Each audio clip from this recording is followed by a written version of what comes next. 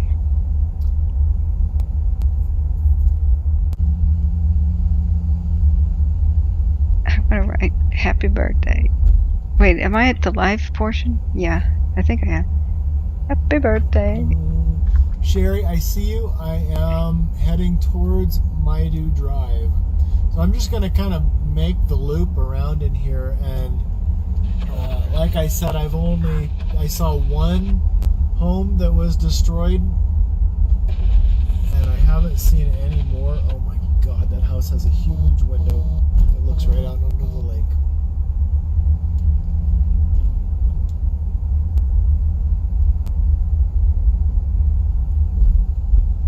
Containment last I read was I want to say like 35%. I think was in the morning update or the morning briefing.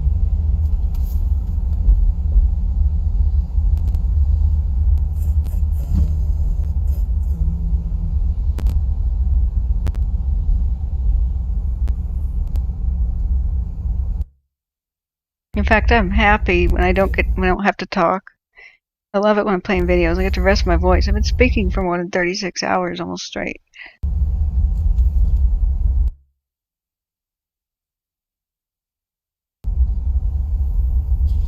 Oh, you guys, look at this. I keep seeing this. You guys have like bears or dirty raccoons or something? What do you have up here? Yes, we have bears and raccoons. Dirty raccoons? Something. Hey, are you... Animals getting into things. It's probably those deer. No, deer don't rope nose through the trash. No, not his ringtone again. What do you mean, do we have bears? That was my children's school trying to call, and it came up as potential spam.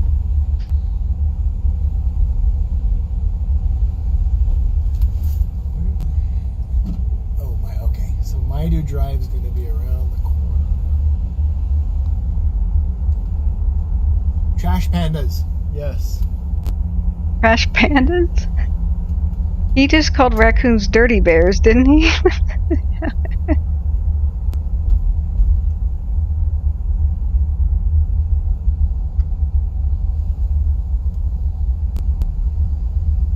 Thank you for your service, Smitty560.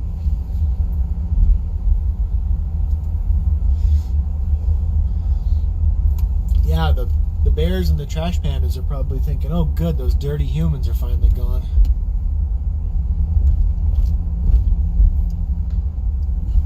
Boat launch. There's a Cal Fire truck down at the boat launch.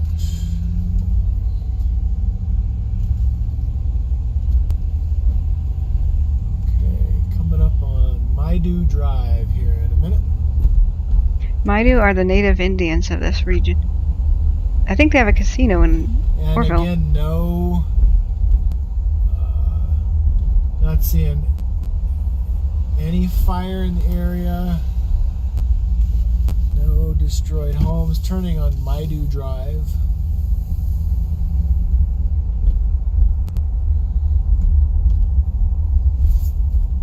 I wish I could widescreen this thing. Watch for pedestrians and golf carts.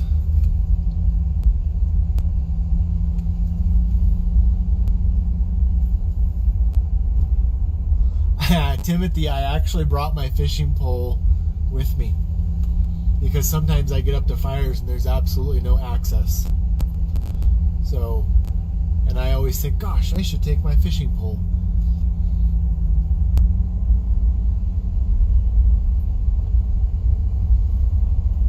So I 3,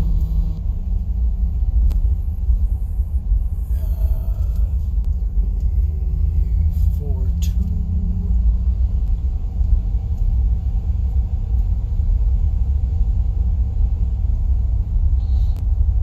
Jesus. Oh, look at those jet skis. Oh, I see my sister sent me a text message. Let me check. People are up here for a good time. and everything change. This is devastating to the local economy because this is prime time to recover all the. They just reopened and Building a new house. they needed all the tourism money from last year's shutdown. It's just devastating for the I region. like doing a live stream because then I can talk to you guys instead of just talking to myself, which tends to happen. I got about 3 hours of sleep last night, so I start to go a little bit wacky about this time.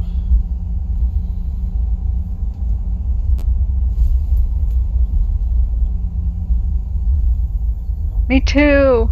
Looking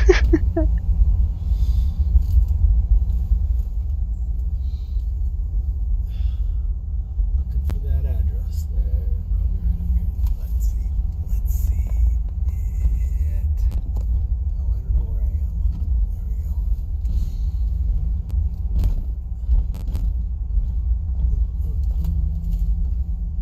Oh, that's gotta be it. Okay, so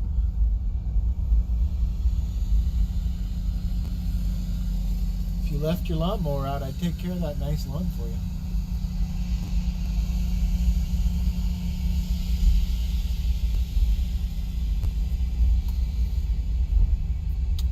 He's so awesome. I do sell photographs. I'm not very good at it. I really like taking the photographs. I'm not so good on the back end. So if somebody wants to do that for me for a percentage, I would totally cut them a deal. If you shoot me a message and let me know which photograph you'd like to purchase, I'll see if I can work that out for you.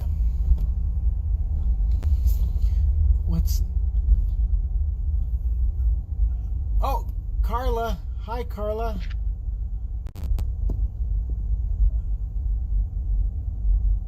I went to elementary school with Carla, and I see Julie Barrett. That's my sister, everybody. And I haven't always been wacky. Oh, and there's Coral. All of my friends are here. Oh, I have 716 friends right now. Okay, Long Island Drive. That would take me back over. Slim Road. Need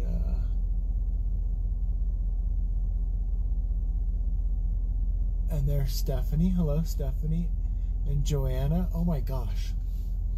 And Coral. All of my favorite people are here.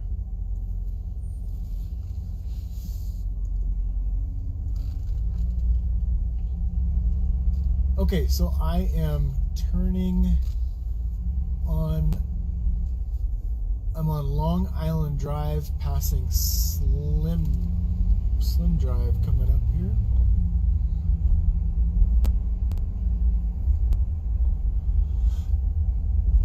Hello, Catherine Davidson's 266 viewers. Oh, that's awesome.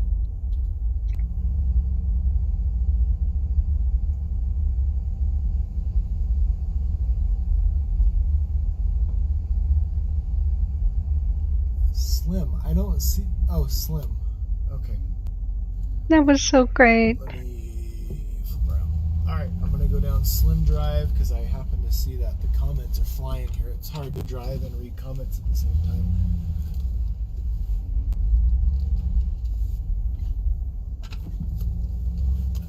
Slim Drive.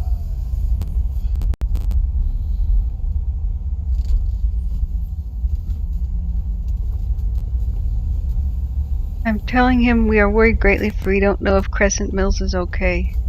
Yeah, I'm probably going to be back in Chester tonight. We'll see. I kind of go where the fire takes me and sleep when I don't have any more juice left. So I do need a co-pilot. Both of my normal co-pilots aren't here, so I'm by myself.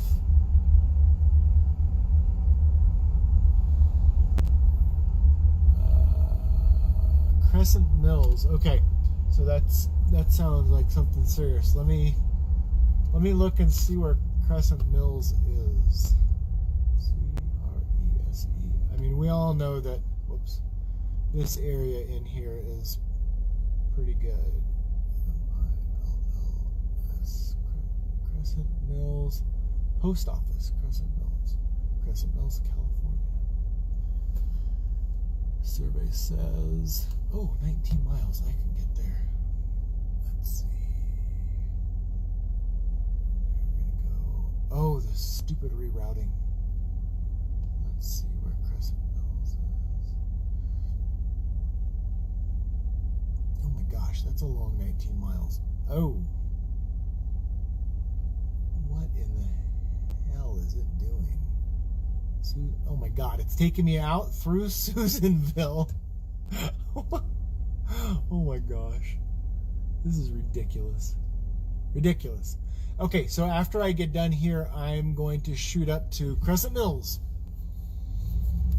It sounds like a plan. Sounds like people in Crescent Mills don't know what's going on, and we're gonna do that. I am not going to Crescent Mills through Susanville though, like my stupid Garmin wants me to do. Okay, so again, in Lake Alpine West, looks like fire didn't even get down in here. It did hit one home, which it got one home that I saw. I think it's the only one.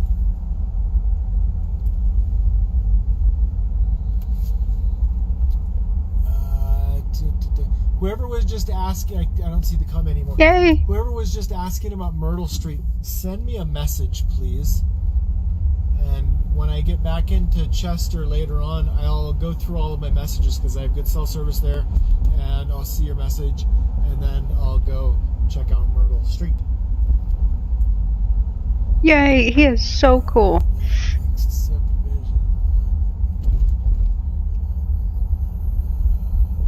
So Sue, I've been watching Prattville.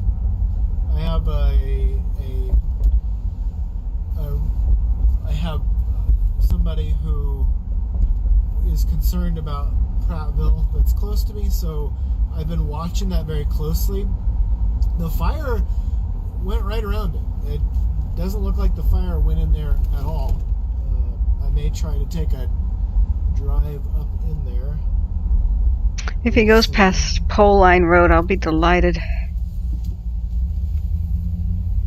don't even know if I'm going the right direction. This is what I want to do, guys, just like he does. Teach and report from the scene. All the donations you get will help me achieve that dream.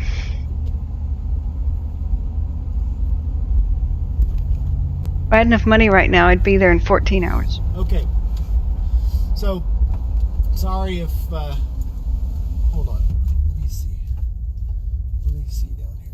There was a home down there. I don't know how to get, that's that private road down there. So I'm taking a better look down in there now that I can do it without falling off the cliff into a house. Yeah, please don't fall off cliffs. We need you. Taking a better look down the side of that hill to see if I can see any other structures that were taken out, but it doesn't look like it. I do see that the fire burned right up to the side of this road from the lake side. However, gosh darn it, I'm going to jump out real quick. What the hell is this road?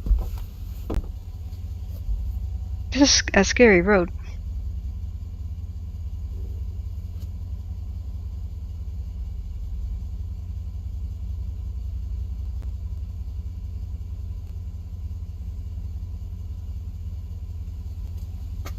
So in this section, the fire actually, you can see it right here.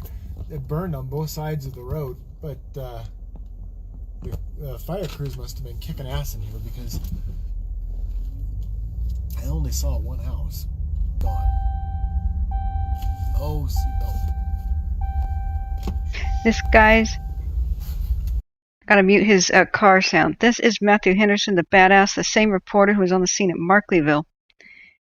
He's really risking his life. He almost got killed at Indian Falls.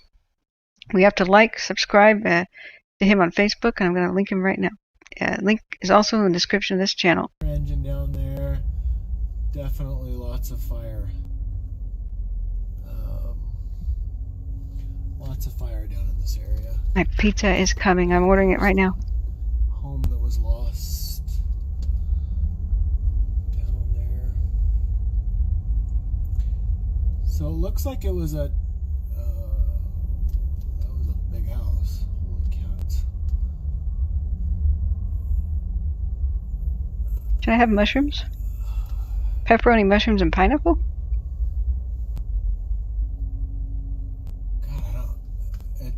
There's one home down there that was lost, and it's weird. I don't see any reason why that home would have gone and none of the others would have. I don't know. It's because the firefighters had to leave before saving it all. That's generally why. Turn left. Or they ran. I can't turn left. Or they ran out of water. Or if there was a propane tank, they'll say, no thank you.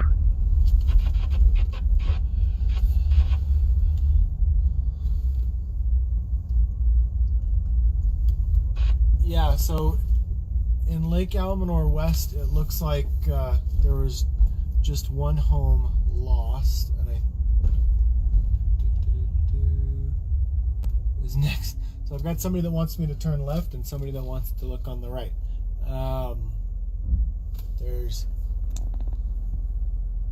There's a house right there. I'm gonna be ill. Oh god, he's moving the camera. Okay.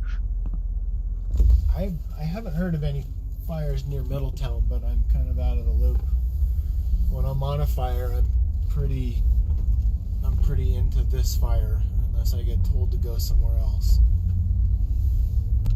Alright, I went left. Sorry. Oh, that guy is cool. I don't know if you saw him, but oh my god. He's old school right there. He's got his chainsaw sitting at his feet, smoking a cigarette. That guy's a badass. Don't mess with him. I would love to go back and photograph that guy, but I'm pretty sure he would not appreciate it. I missed him. That guy was amazing, though. I love people like that. That guy's seen stuff. You can tell. Okay. Yeah. We're gonna let this engine pass.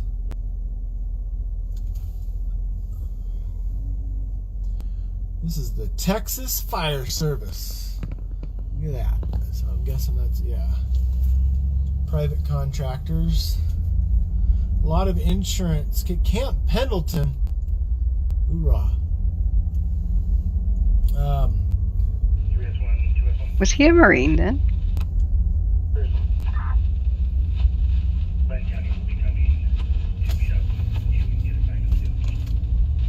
Oh, a lot of insurance companies now that have these, they're insuring these expensive houses. Part of your fire insurance pays for private contractors to come up and basically babysit your house. Wow. I'm not certain how I feel about that, but it's a fact. Left here. It's like I'm your own personal drone that doesn't listen very well. Left and then left again. Reports of homes lost on Goose Bay. Okay, Goose Bay Trail. We're going to run up in here and then we're going back out to the highway.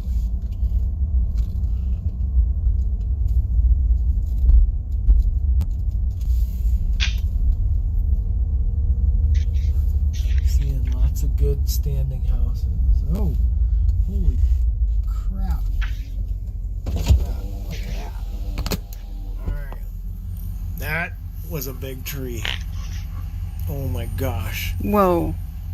Look at that. Oh, how sad. Oh, that was a huge, beautiful tree. Hey, that's the one from our other video, the one that was burning with the sign at the base. At least the tree didn't fall on the house, I guess. Rip. Look on the bright side.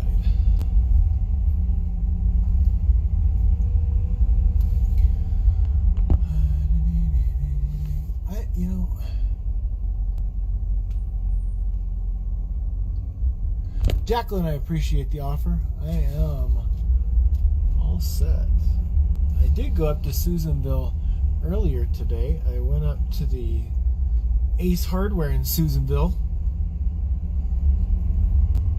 If you're in Susanville, visit the Ace Hardware. Good people up there, super nice. So I'm not going to be able to pass this. Unless he tells me, but I don't think he's going to have me drive over his line. And I'm going to let him know that I'm going to turn around. Uh-oh. Yeah, please, guys, don't drive over hose lines. That screws stuff up.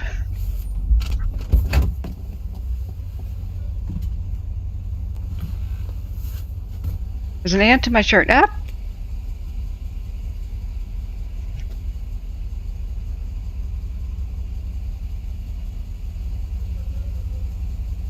Hey, don't.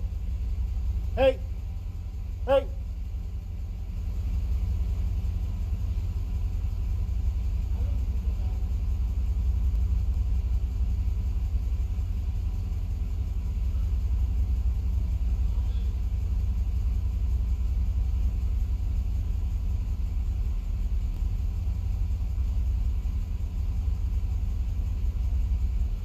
Every firefighter I see in all these videos, I want to reach out and give them a kiss on each cheek and give them a hug.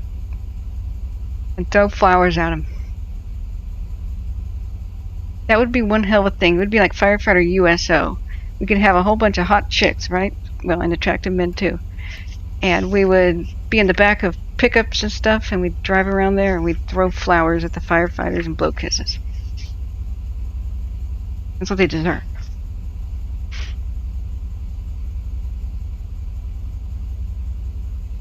And maybe like a USO, do a tap dance routine at the end of the day.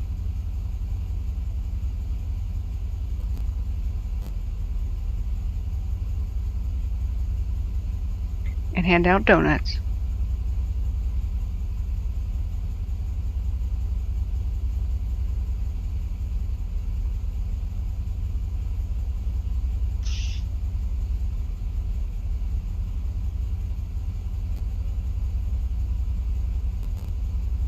I'm honestly not sure where his location is at right now. I've been ordering a pizza.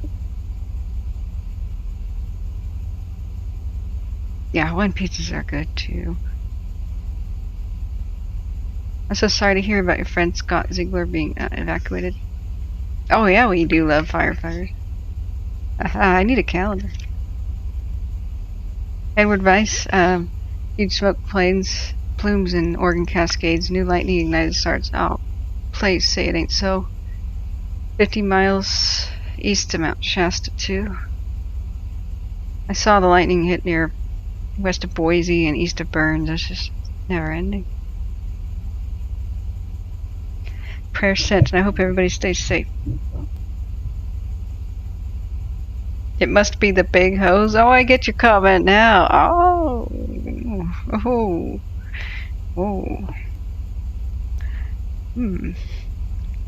Look, I don't care if it's the deck gun or if it's the 3.5 inch line. Size doesn't matter. So that is the San Jose Fire Department there. San Jose's been up here for 2 weeks now. And what they're doing, actually, I'm gonna go take some photographs of them. They're working down. He said that this fire came through last night. I did ask him if they lost any structures, and he didn't know. basically they were just dispatched to right here to work on the hot spots up here. He said he's not used to seeing this many trees. I wouldn't imagine they get that many trees in downtown San Jose. So, I'm gonna take you with me. Basically, he was, I couldn't believe he was going to do it, but he was going to shut down that line so I could drive over, and I told him not to. I said, you're doing a far more important job than I'm doing. As much as I love you guys, what they're doing is way more important. So I'm just going to get out here and get some shots of them, hopefully down in here working. Like this guy right here. Yeah, he's such an awesome person. He's like, don't shut down the line. It's the best attitude. And then there's some guys way back in there. I don't know if you can see him back there. Is he wearing a GoPro on his head?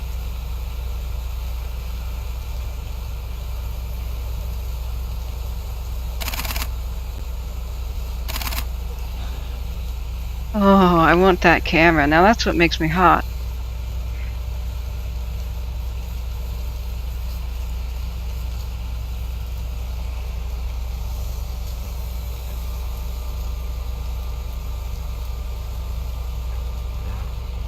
Behind the trees. Exactly, it's host skills.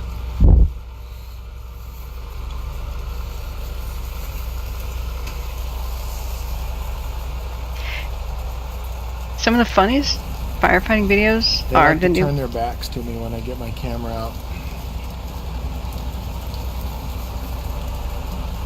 But I'm a patient person. Some of the funniest firefighter videos. I don't know if you can hear me well above that. Is they put a huge line in a newbie's hand and they There it is. energize it and the newbie goes flying.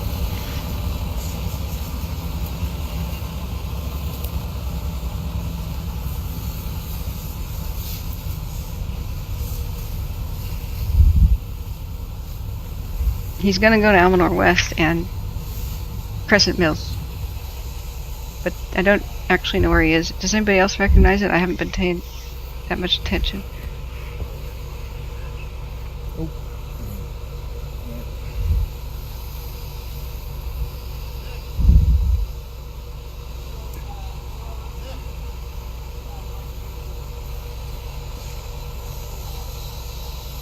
I'll be right over Lisa. Ooh.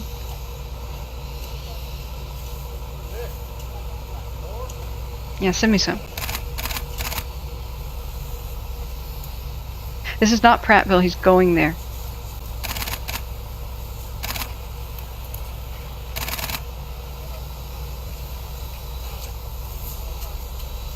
He's in Almanor West? He said he was going there. Right? These guys are way cuter than me.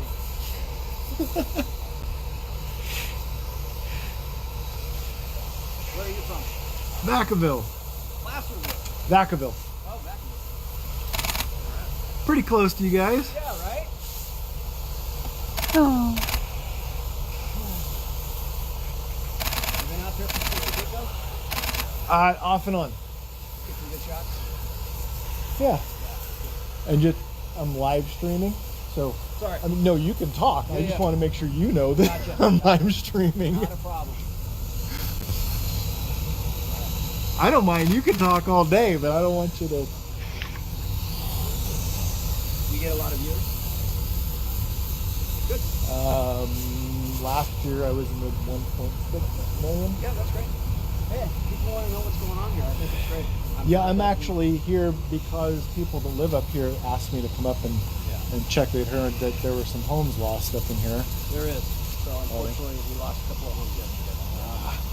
They ripped through here pretty good. It was a blood source. It overwhelmed. Yeah. It came through real quick. So, but it's at the end of the street, though.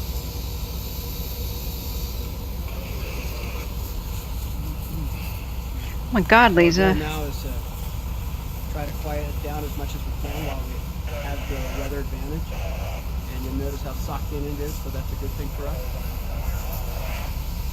Yeah, the weather today's been perfect for firefighting, man. Dropping degrees, rising humidity, all of the above. Ignition point ramp, so all good stuff.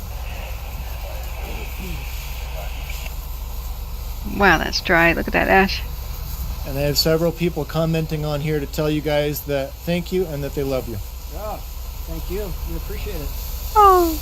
Appreciate the support very much. I just want to get a handle on this thing before it does any more damage. Right.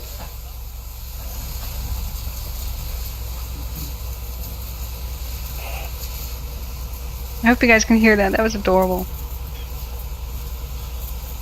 So this is the gross, dirty part of firefighting that most people don't really get to see. You see them with the, the flames and all that stuff, but what they're going through and doing is just hitting these hot spots and just absolutely dousing them with water. You see the, I don't know if you guys know this, but you see the different colored helmets. The different colors mean things. So these two guys right here are captains. You can see that it says captain on his helmet. And I'm going to back up and get this shot real quick. Sorry. Up the hill.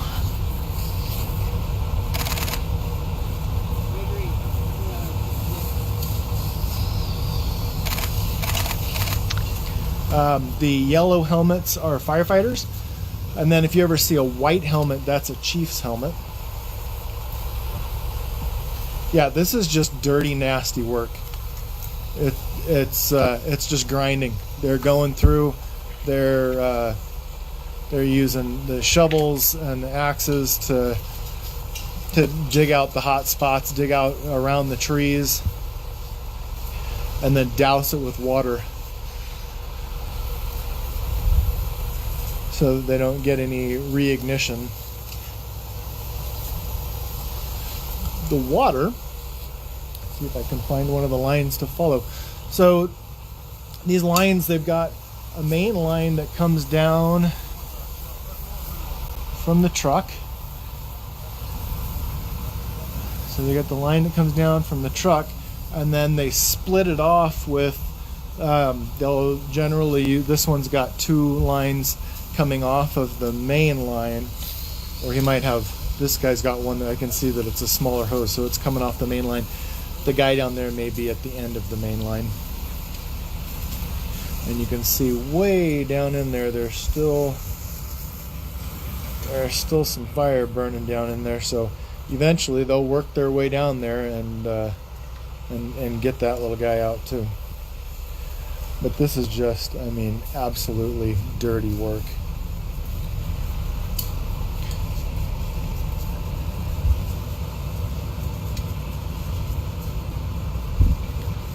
So yeah, big trucks, and then you'll see the water tankers will come up and refill the trucks so that the trucks can keep pumping water. And you look at this, they're carrying hose line. He's going to come out here in just a moment.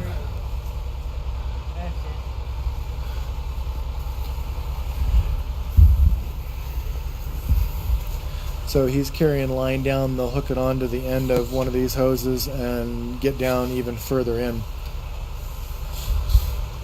I think the little pouch on their buttock area is the shake and bake, isn't it?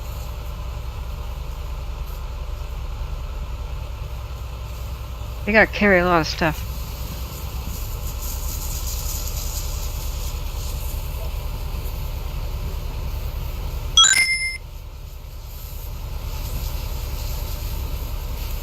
The water trucks, there are several ways that they can fill it. They'll either do it at a pumping station or a hydrant, or I've also seen them dip into, they have a system where they can suck water out of just about anything. Swimming pools, they can suck it out of, usually they take it out of streams, but I'm guessing up here there are water spots where they can refill from a pump.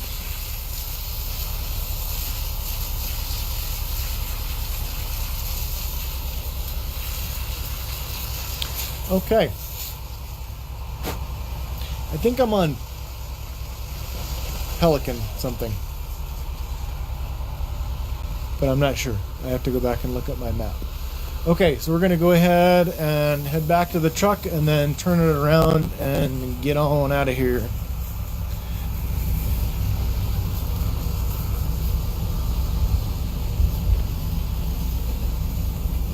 What's a McLeod rig?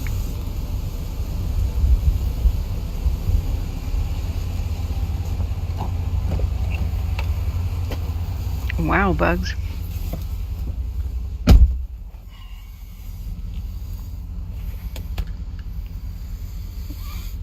And for those of you who are interested, I was using my Sigma. This is a Sigma 120 to 400, 4.5 to 5.6. Yeah. This was found this, it was used. I found it at a camera store in Sacramento, and it was like easily a third the price of what one new was, and Show it's me in that. perfect condition. Show me that So I got telephoto. very, very lucky.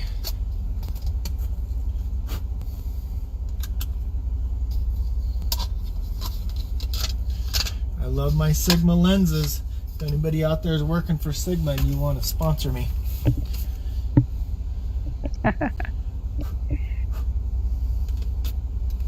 Yeah, Taylor Matthews, he's going to go to Crescent Mills for us. I think. I've used Sigma lenses my entire professional photography career. Certainly since I started shooting in digital, they've always been Sigma lenses. And let's see, we're on, oh, this thing's killing me. Goose Bay View Trail. Goose Bay View Trail. Okay, we're gonna go ahead and head out of this.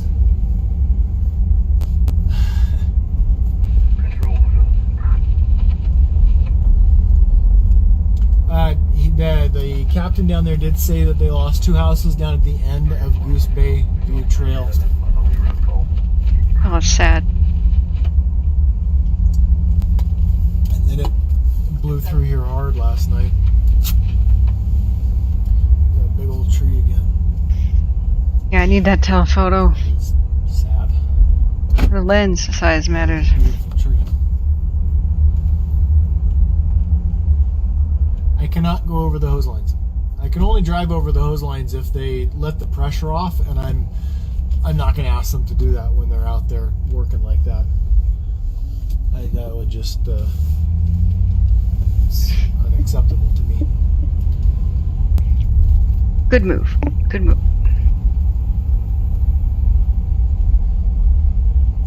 But you don't want to drive over a hose line when it's charged, because it can really screw the hose up. And they'll get very mad. And part of my job is being an ambassador for the press to firefighters. I'm the press goodwill ambassador.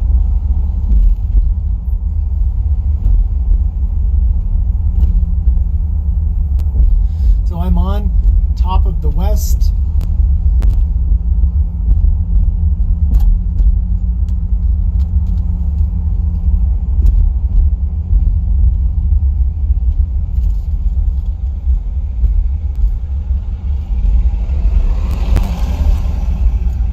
Here, and I'm just going to ask, can I? Yeah, you can go over it. So that was an uncharged line, but I'm still not going to just drive over it. So I stopped and asked that guy, and he said, "Go ahead and drive over it." That's good politeness. Yeah, I believe he is. That's what people said. I requested it. He's in Eleanor West right now. He's going to go to Prattville too. I try, Wendy. I try. Sometimes I'm in the moment and I'm not thinking straight, but I would say 99% of the time, I'm a goodwill ambassador for the press.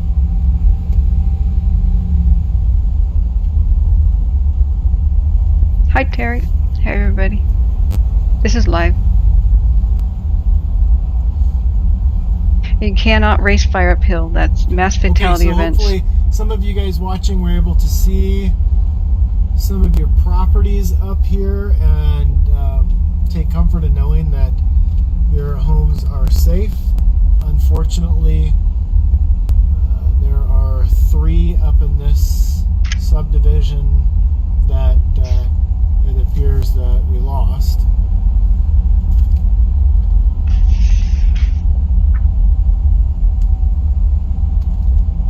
Which just straight up sucks. There's nothing really else you can say about that. It sucks.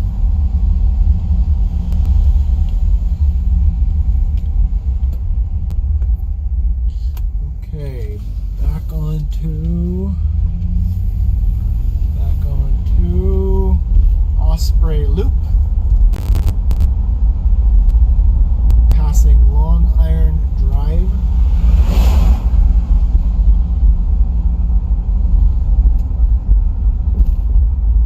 So you also have to know, I have a lot of friends that are cops and firefighters, and they watch this stuff, and they both give me shit when I do something stupid, and they'll kick my ass. So that's encouragement to not do stupid things up here as well.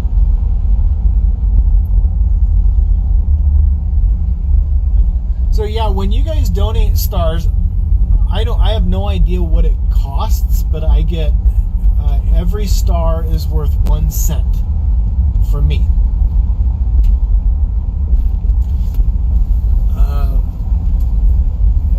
And it adds up, man. I appreciate it. I really appreciate it. Gas is expensive as all get out. I've actually filled my tank twice since coming up here. So those stars and the Venmo donations, I really appreciate. I take that as a keep doing what you're doing kind of thing, you know.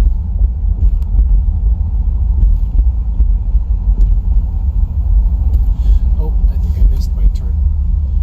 I did. See, I'm sitting here talking to you guys, not paying attention to where I'm going.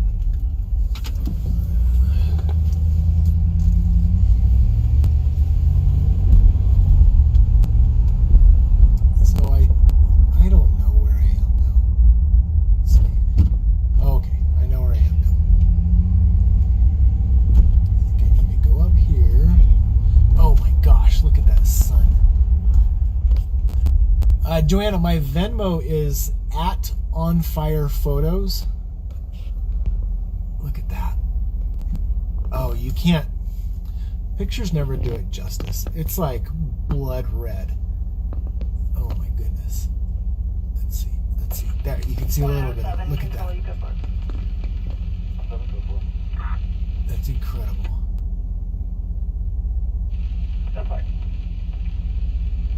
Get you back out here. Okay. Done looking at the sun. Yes.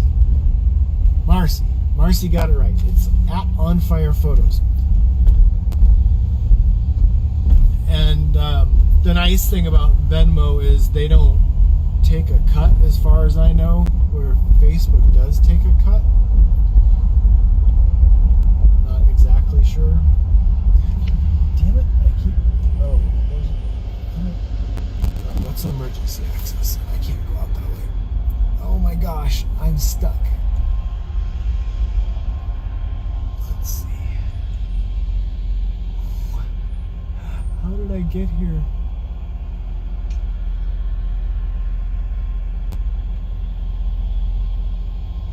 Oh, I see what I did. Okay. Slim to. Okay. I'm a little bit lost. It'll all be okay. There we go. Now it's sending me in the right direction.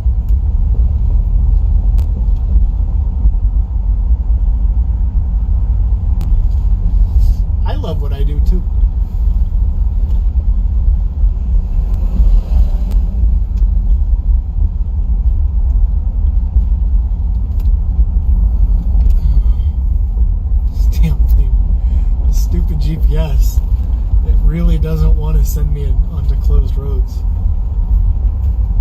Can't believe there's no option to turn that off. It just seems dangerous. It just seems dangerous.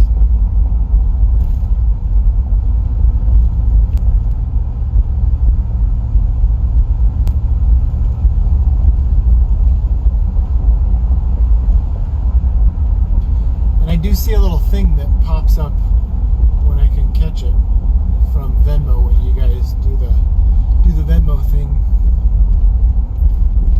I have AAA.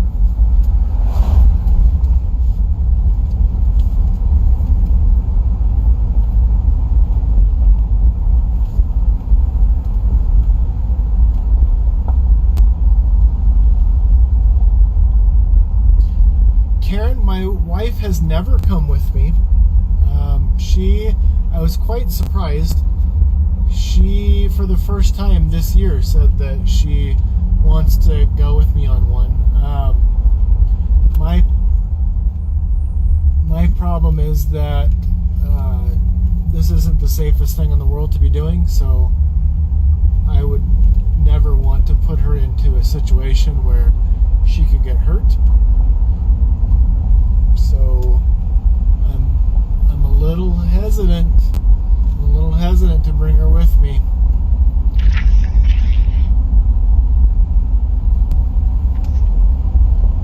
I don't know.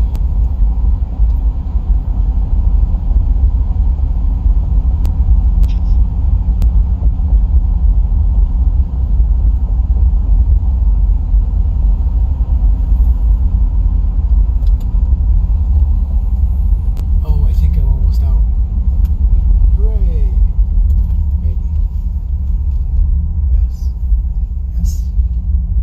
Nope, not yet. Oh, Lord. I think this is the way out. Oh, wait a minute. Is this the way out? No, this isn't the way out. You guys get to sit here and watch me be lost. Good times. Alright, here we go. Here we go. This is the way out.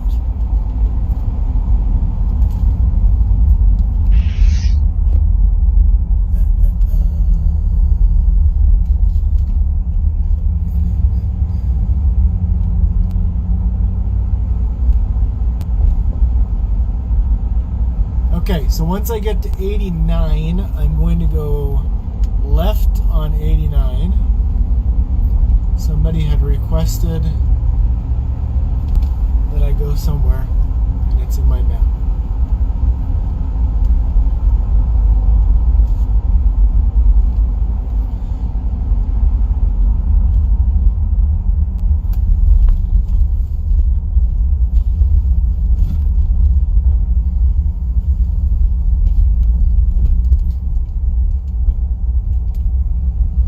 Okay, so we're going. Oh, shoot, no. I'm going to go going right. Wait a minute. Where the hell does this one? Oh. Okay, so it was requested that I go to Crescent Mills. I'm going to Crescent Mills. So I'm going to go left. And I'll come back around through this way for those of you who want me to go right. I will most likely. No problem. Oh. I think he's I'm gonna put my seatbelt on correctly now. It's gonna skip Prattville, but Prattville and stuff is okay. We had confirmation earlier.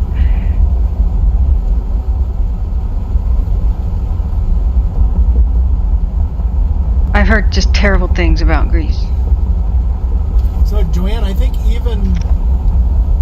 I can't use Waze and do live stream at the same time. So I'm using my Garmin.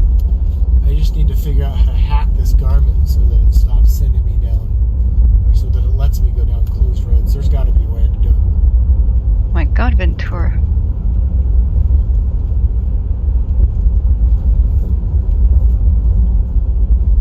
So again, I can't use an app or else I won't be able to live stream.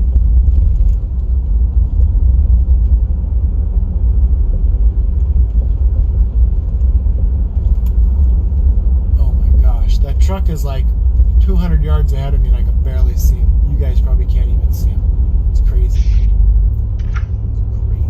He's on the way to Crescent Mills right now, Taylor.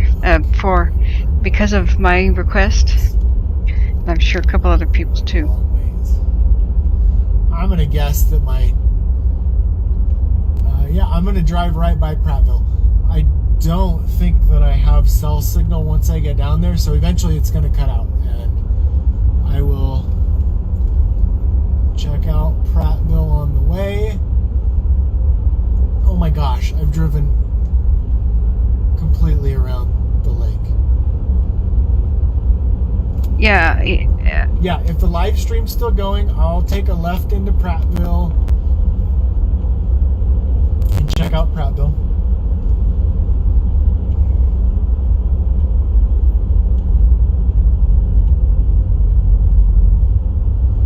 I think it's not too far down here. Mary Lou, I was up on 147 earlier. Up in that area. Earlier in the day I was driving around through there, so you can see my updates from earlier in the day.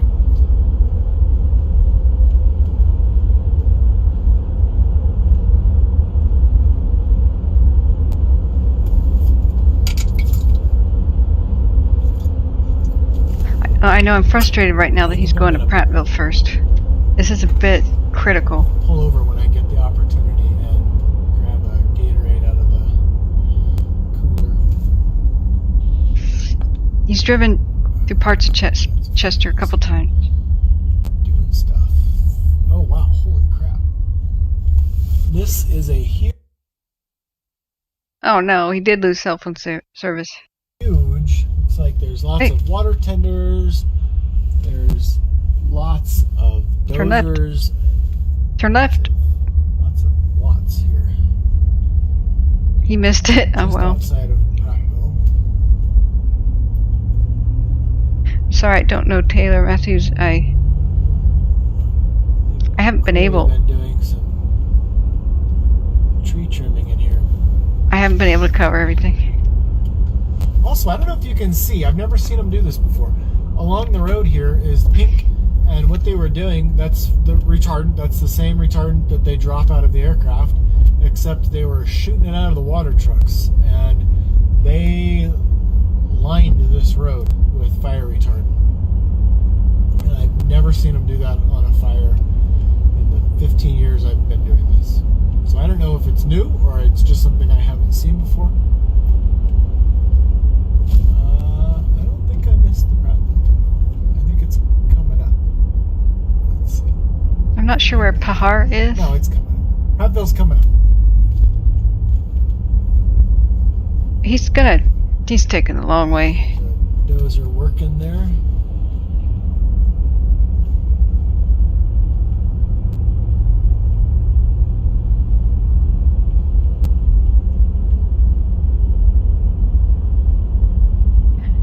He just left Lake Elmore West, if that's where Pahar is. I'm not familiar with that street.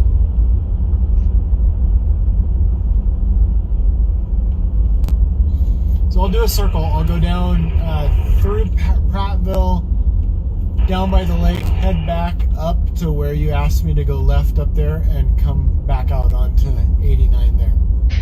If you guys want to ask him to go somewhere, he's reading his comments. Please.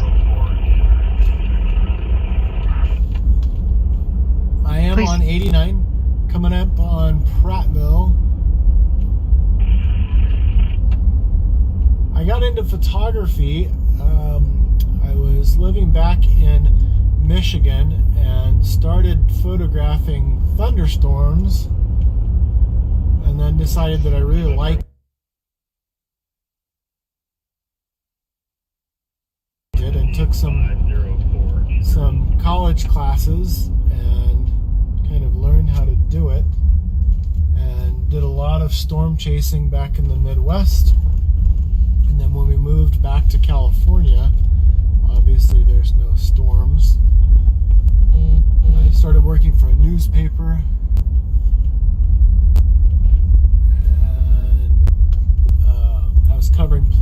fire stuff with the newspaper, and it was in my hometown where my dad was a fire chief, and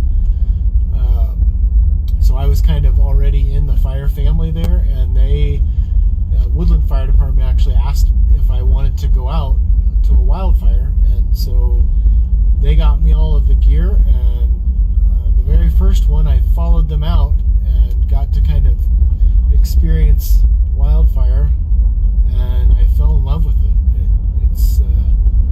It's a lot like storm chasing, actually. It's a lot of really, really boring and several minutes of terror.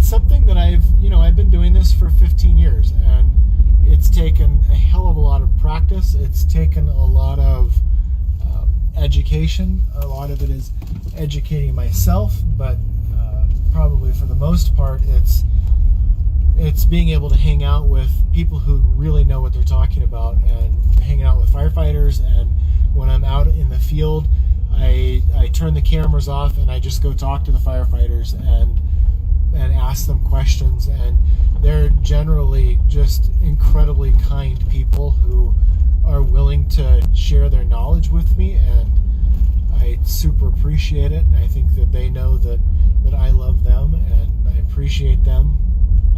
So they've been really good to me. Not the wrong way. Every way is the wrong way. I can only go one way.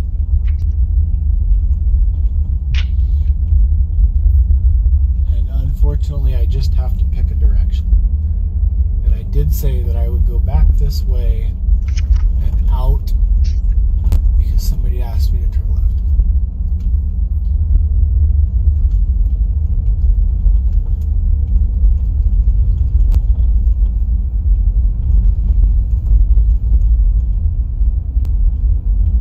Very smoky in here.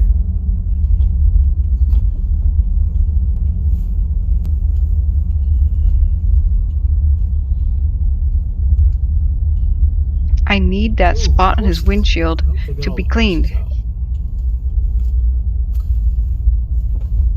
Oh wow, I know where he is. I got to be on the board of directors for a horse rescue for about 5 years, and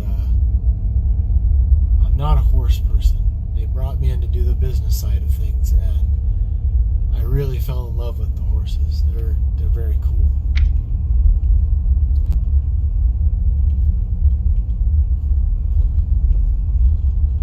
So I'm in Prattville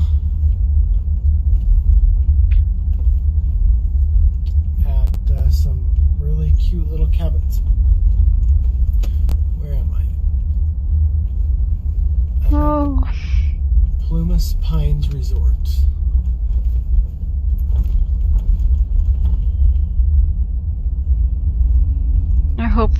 I so hope they save this.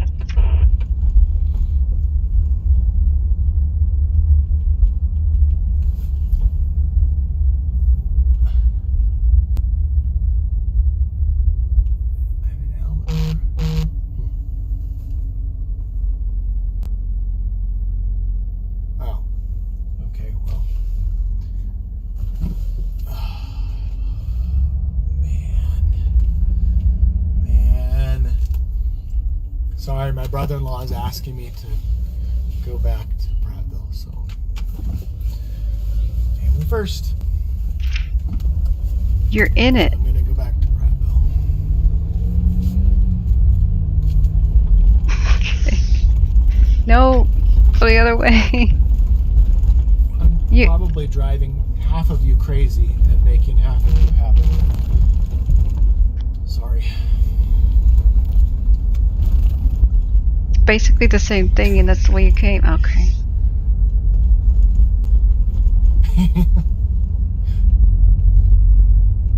I did tell my brother-in-law that I would come down here if I got a chance, so. No news is good news. In Chester.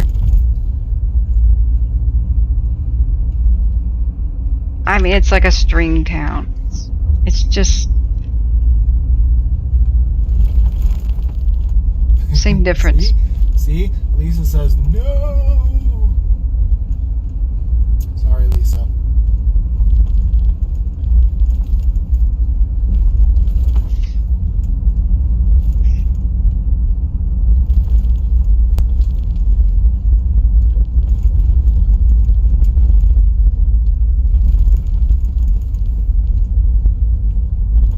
So if my brother-in-law wants to tell you who he is, then he can do that. I don't want to invade his privacy. No, mostly pines and firs. Occasionally you see one. It's pretty rare here. Redwoods would have resisted fire a hell of a lot better. Okay, so maybe I'm in Prattville now, maybe I'm not. I don't know. Really? I'm supposed to look for a cemetery. Oh, please don't show the historic cemetery to everybody. It will get vandalized. It has wooden tombstones and everything. Oh well. There you go. There you go, ladies and gentlemen. Yell at Scott. Boy, those little trash pandas got into everything. Alright, Camp Prattville. No public access.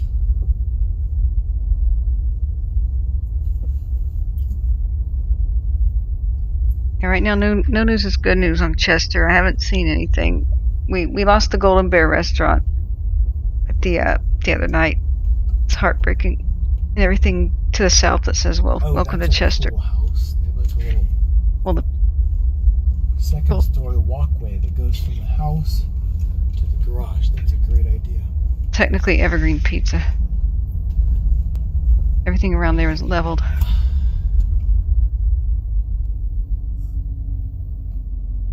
Scott is a hell of a fisherman. Keeps promising to take me salmon fishing, but he has yet to do so. So I would like all 60,000 of my followers to message Scott and tell him to take me fishing. Turn to the cemetery. I don't see a cemetery. It is havoc. Chester's battle isn't over. Neither is the battle to save this area.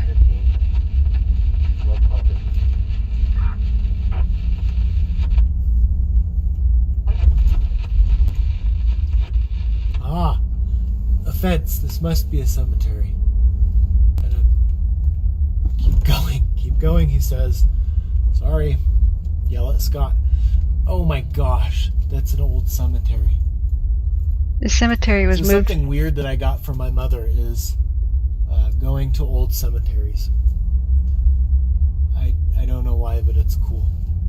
It was moved. Maybe we're keeping their memory alive when we visit them, even if we don't know them. When they flooded the lake, the original town of Prattville is about 90 feet underwater. Yeah, Scott, listen to Karen. Take Matt fishing. Matt likes fishing. Matt really likes fishing for salmon.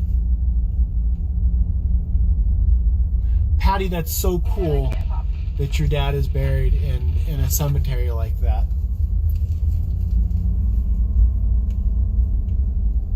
I mean, we all got to get buried, but that's a cool place to be buried.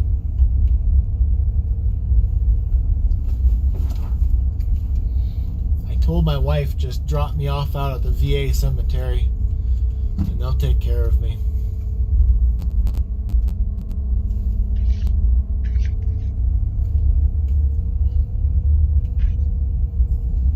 I'll show you in a minute. The lake. The lake's not natural. Awesome. Bug Scott.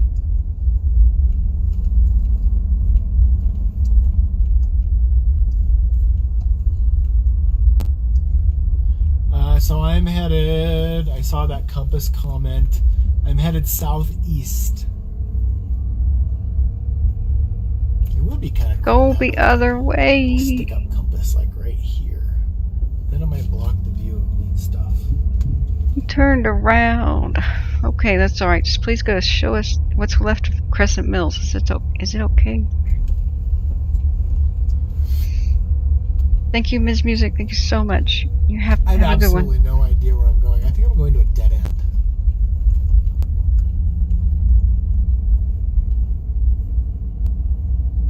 Scott, where am I going, man? Did I pass it? Now you're quiet. Now that people are yelling at you about fishing.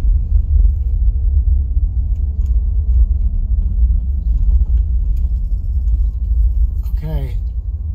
You got like 5 seconds and I'm turning around.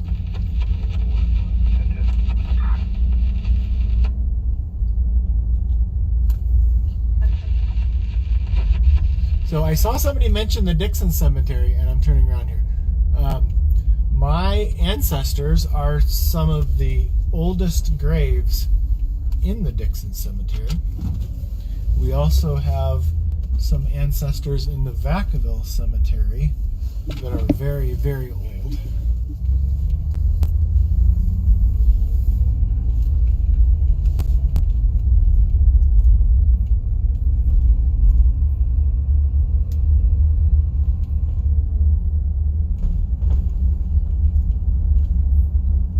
Okay, I really do. I want to get up to Crescent Mills, so I apologize. I want to get up there and with a little bit of urgency here to see what's going on up there. I'm going to be here all day tomorrow, so maybe we'll do some more wandering. Oh my gosh, you're killing me, Scott. You're killing me, dude. Get out of here. Yeah, he responded. He's going to Crescent Mills. Where am I going? Oh, I could have gone out right there. Oh, Scott's right. I hate it when my brother-in-law is right. But, turning around, going back. One more time. Vacaville was devastated by fire last year, too.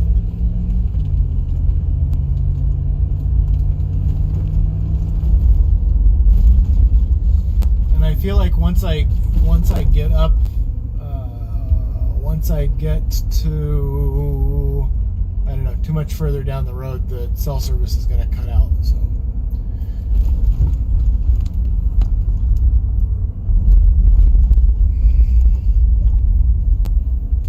Yeah, we're going to need divine intervention and prayers.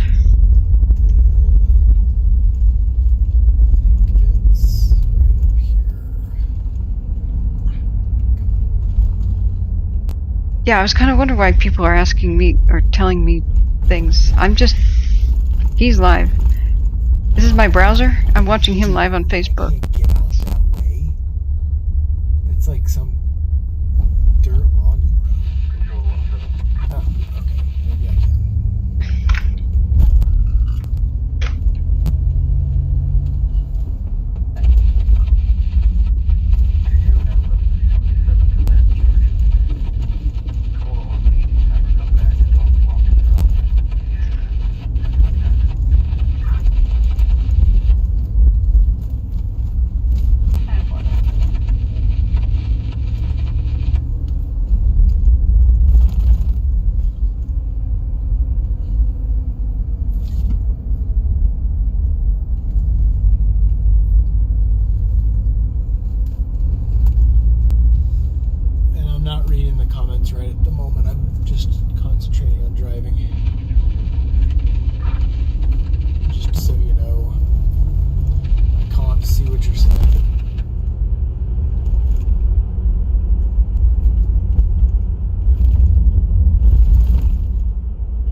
Crescent Mills is a little thing. Almost all of these towns are ghost towns in these counties. The ones clinging to life are much smaller than they once were. Gold mining was ended in a single day in 1941 when Japan attacked Pearl Harbor, and almost all of them shut down. There's towns that used to have 3,000 people in them that are completely gone without a trace now, like Walker Mine, or with very little trace. This county has more ghost towns than real ones. That's why this is so devastating. I don't know that some of these towns will ever come back.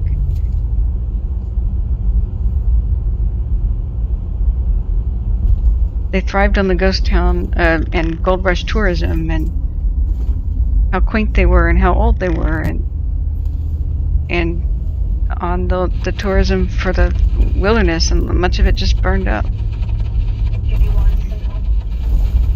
And logging too, yeah. And all those pillars of the economy were knocked away. I think I'm almost out. Yeah. Oh, there's the gooey red stuff.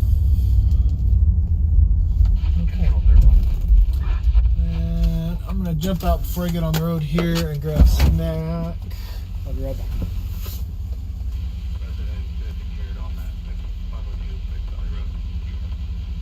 Okay, I've got a camera. There's a live cam in Chester. As of 7:09, a few minutes ago, that's Chester by the Chevron station. But we don't know that it's safe. I'm going to quickly check stuff. It's still surrounded on all sides by fire, and the wind's blowing into it, so they're working very hard to save it. We've got lots of hot spots up by Crescent Mills, and so hopefully he can make it there soon and show us what's going on there. I can't get any information about Crescent Mills. Now, for those of you wondering where the original Prattville was, here. The lake is artificial. It used to be big meadows in a marshland.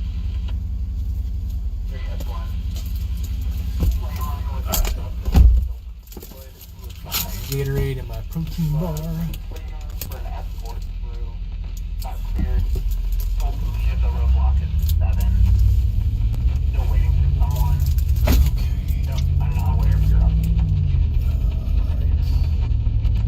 So we've got a bit of a drive. I'm heading on 89 down to Canyon Dam. The smoke is not bothering my lungs. It is bothering my eyes. But it comes with the territory.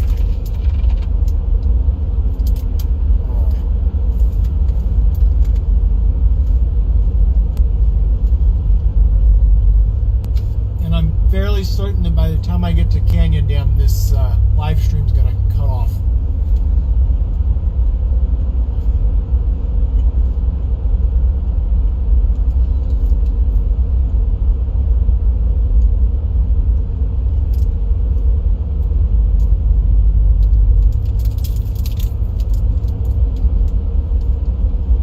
Thank you, Josh. I'm going to type this in chat.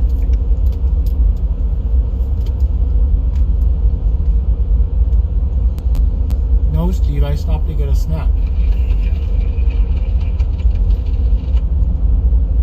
I did think I saw a golf ball in the bushes, and I wanted to go look and see what that was. Hopefully urban.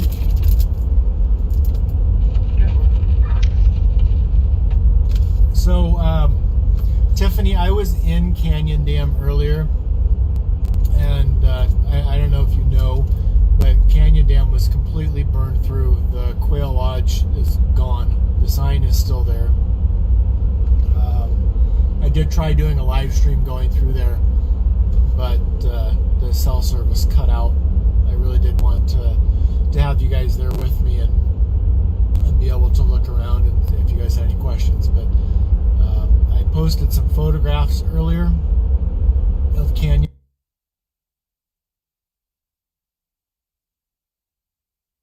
Yeah, we watched his photographs earlier. He goes in and out of cell service. Sometimes it drops. Sometimes he puts it back on within minutes. Yeah.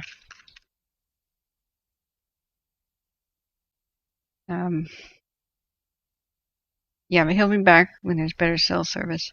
I actually have a monumental, critical headache from looking at screens, I think, and just kind of rubbing my eyes. And so I'll just hope that he comes back. I'm looking down at the screen, and I'm going to crash real soon. I've been covering this since 2 in the morning. I slept 6 hours only, and then previously I had a 22-hour-long epic stream. So as soon as my pizza gets here and stuff, I'll leave the stream going with the so much good information comes when people share with each other, and I'll leave it on a live cam. But I won't be ending it or anything, not for a while. I mean, I'll leave it running.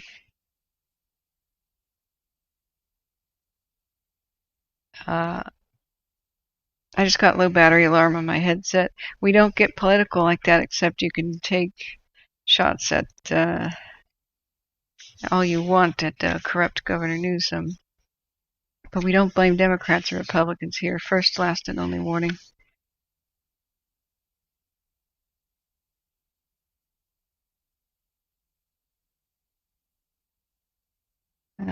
Yeah, containment.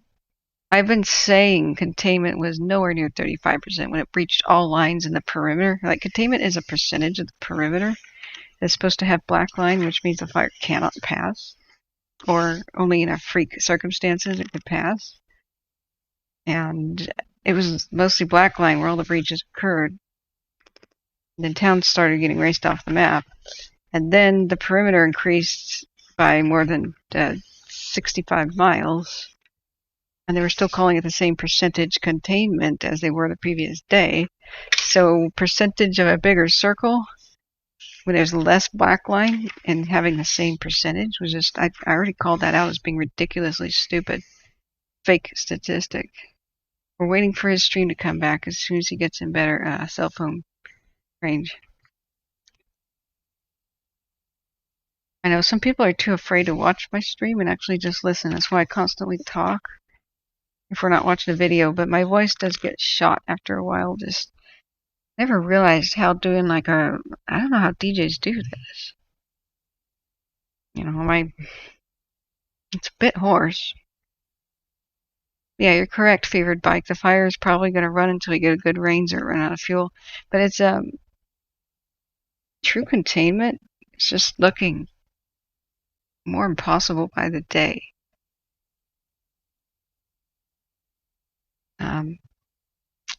They may be able to contain areas of it, but it won't be out until the rains and snows of November.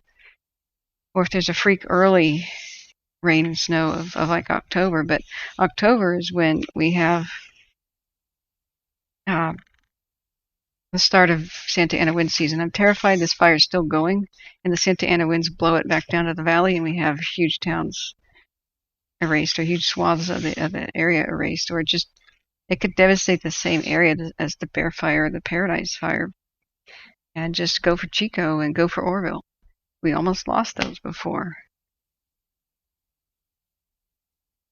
It could go to Nevada. Yeah, it could run to Oregon, theoretically. Fun with the Gale says, I listen while painting or working on my family tree. That's so cool. I love genealogy. Hopefully he comes back, because I actually just want to go lay down and I have to charge my headphones. I won't be able to talk. I just got the low battery warning. You can't charge it while it's while you're wearing it. That's one big gripe I have. So nothing in the region is safe. Nothing. Still waiting for his stream to come back. He's going to go check on Crescent Mills for us. He's a trooper. Yeah,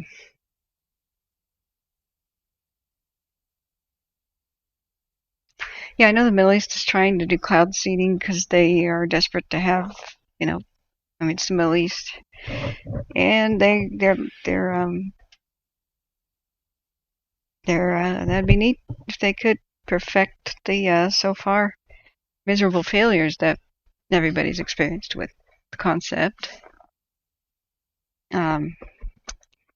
Trust me, we wouldn't have like droughts anymore if cloud seeding worked. The government put all kinds of stuff in optimistic money into the problem in the 60s, and none of it really worked. Can't the military help? They have been helping with actual drones that see colors like this and heat, but they should be doing more. I think we should recruit the military to fight these fires and, like, say, shoot down idiots with their own personal drones that ground aircraft. It would be good practice because so many of our enemies, like ISIL and, well, ISIS, whatever you want to call it, have been loading drones with explosives and flying them at our troops. So we better get some practice about taking the things out. All they have to do is jam the radio signal. We don't have to launch a missile. All drones stay in the air because of a radio signal. And so when you jam it and prevent it, pew, it falls right out of the sky. You can make them crash themselves. You can make them turn themselves off in mid-flight. I believe we've already got that technology. And why aren't we utilizing that? Why, if in World War II we could go into the middle of the Pacific, completely repave an island, build an airport, build housing for several thousand troops, build boat docks in the span of like 3 weeks. I mean, hell, Vanport, the town, was built in less than 8 months, and it housed 238,000, or maybe it was 270,000 workers. I'm watching this stuff. Wow, we got a heat detection with there, but Drake's bad. We're worried about Preston Mills. He's on the way there. Why can we do all that at the drop of the hat, but the military sits there and twiddles its thumbs for the most part? We have fire victims homeless still, living on the river bottoms from Paradise. Why don't we quickly build them a new temporary town out of scratch, like we used to do in World War II? We know we have the capability. We should mobilize. If the military's job is to protect the country, well, these fires are doing more damage than any enemy has done to us, actually, in ever. We actually haven't had an enemy or even the Civil War do this much damage to the landscape. So since the Civil War, where that was the last event we had so many towns erased off the map in such a short period of time, it's trying to teach us like a war and mobilize. My first video today had 16K views. Good job. Yay. Thank you guys so much. I cannot do it without you. Not sure you can just jam one drone. You can jam the entire area signals. You can actually funnel. You can funnel it directionally. It is possible. It's quite possible. Plus, you could do a variety of things. You can hack it mid-flight and make it do what you want. Yeah, the Chinese government's trying it too, but you know what? How many alchemists try to turn lead into gold? It doesn't mean that it'll work, no matter how much you try. You know what I'm saying? If the concept doesn't work, or it's unreliable, or you spend more money than you ever make in results, people abandon the endeavor eventually. They're trying it because they're desperate. Okay, is he gonna come back? We're just waiting.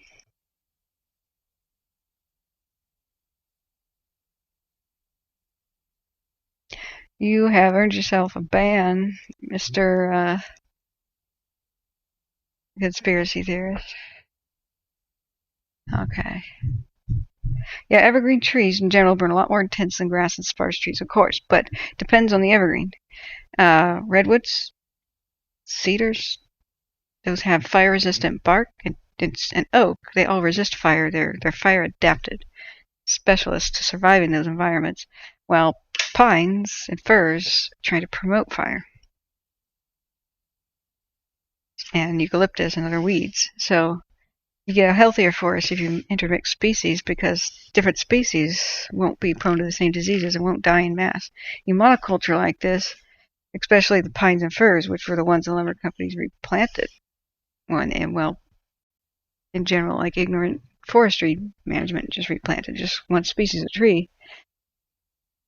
And they're all very genetically similar and all growing close together, and touching, and so the diseases are spreading very rapidly, killing huge swaths of them. It's not just the bark beetles. I was surprised to find out just how many invasive diseases and fungal diseases. So we have a lot of work to do to take pine cones from other parts of the country, reintroduce genetic diversity and reintroduce species diversity, like things like Pacific yew and others that have gone endangered because they didn't replant them after fires and clear cutting. And we'll have a very healthy mix.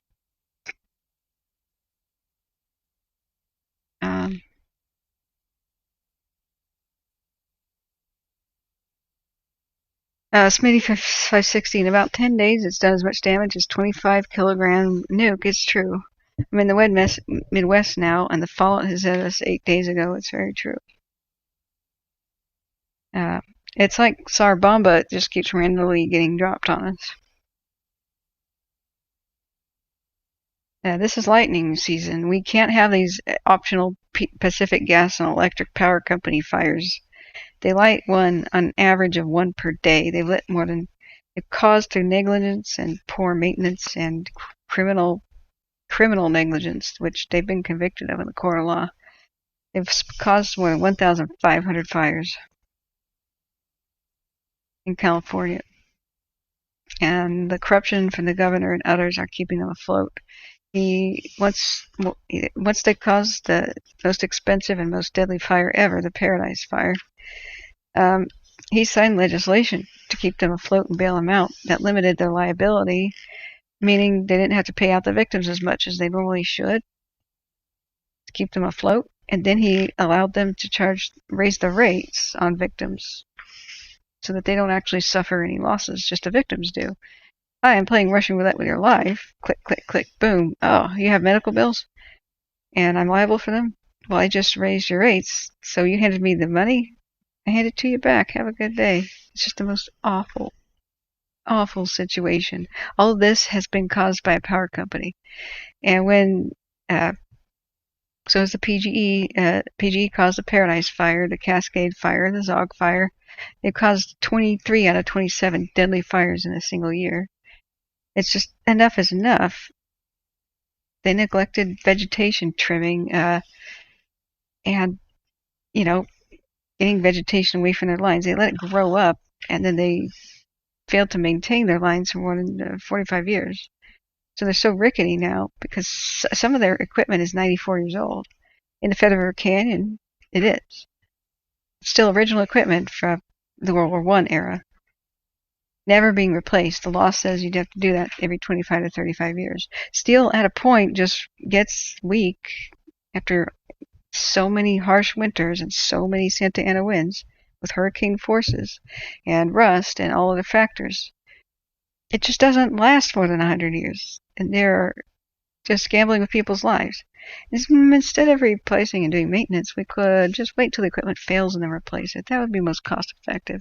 Well, when it's failing is in red flag conditions and high winds, and that's why these fires are this bad.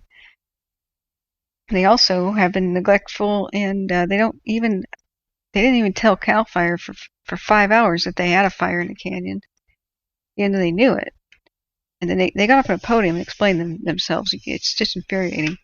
And they said that, well, we detected a surge in our lines when the tree was leaning against things, and, well, that could have been a fire, but since it may have been other reasons, we decided that even though it was almost red flag conditions and high wind, that we would just, hope for the best.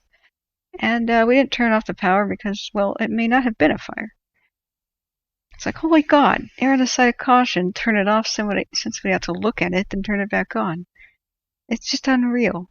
Well, we understand we did cause more than 100 deaths in the last 2 years and burnt down multiple cities, including Santa Rosa, Bangor, Loma Rica, and Pence, Paradise, Magalia, Concow, Irishtown, Hilltown, Centerville.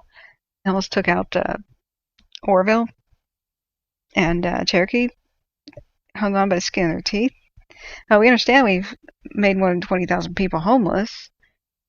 And we killed a lot of people at the Zog Fire, too, up there, and a lot of animals. And almost took out Calistoga and did devastate the region of Napa. And we understand we did promise to do what the state ordered us to do. and that was to de-energize lines in red flag conditions or at first sign of a surge, where our lines are really weak. But, whoops, that's what's going on here. I'm not making this up. Something has to be done about this company. And then meanwhile, okay, he's not live yet. I have a feeling that they seem to have made campaign donations and such. And there's also something that needs to have been. Something needs to be investigated. Oh my God, the pizza's here. Since the company was bankrupt, their stock tanked after Paradise, but it rose again after word came out that he was going to bail them out. So what kind of insider trading happened? Be right back, guys. Pizza. Oh boy. Where's my drink?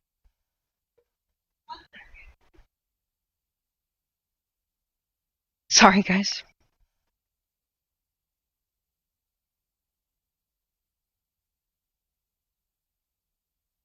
There's breadsticks and the Pepsi. Oh, sorry, it wasn't on the receipt, so I didn't get it. Oh. It only said pizza. Stuffed crust. And it's $27, and I don't even have. Oh wow.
Give me my breadsticks. There was a glitch. But you know what? I got the pizza. I'm sorry. I'm coming back. Let me go make sure that you guys have something to watch. I can't remember what screen I left it on. Going back. So that's live. I mean, it may be updating, but it's kind of a boring thing to look at. So, did he come back? Yeah. Somebody, deleting comments. Whoopsie.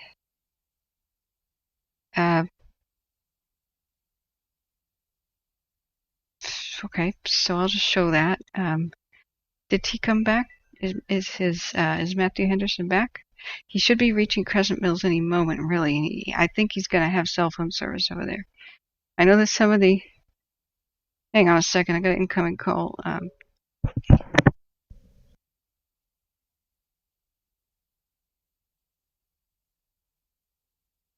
This is live, by the way, so cameras will twitch around, and we're going to wait for Matthew Henderson, and he's going to check at our request on Crescent Mills for us. He's awesome. Please support him on Facebook.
Okay, I have plugged the headset back in. Sorry, I had to take the call, and it's just ridiculous. So they screwed up the order, but at least I got the pizza.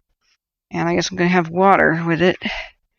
But I'm so grateful that somebody bought me a pizza or helped me. Thank you so much. So we're just on pins and needles here for Crescent Mills, and Matthew Henderson lost cell phone signal.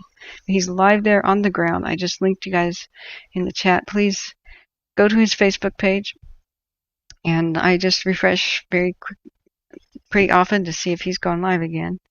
And so, yeah, there's nothing good in the forecast like for helping the fires. They have a reprieve here, but nothing is over, and they're not really making too much progress. So there's really nothing too good to say about the fires or anything. And so, yeah, nobody likes this company. Only people from outside the state are bewildered when people are like, what do you mean a murder company?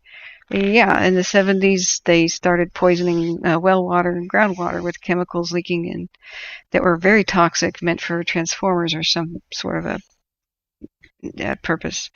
And then they just covered it up and didn't tell the community. And then they started getting rare cancers, and everybody's getting sick, elderly people and dying, and children.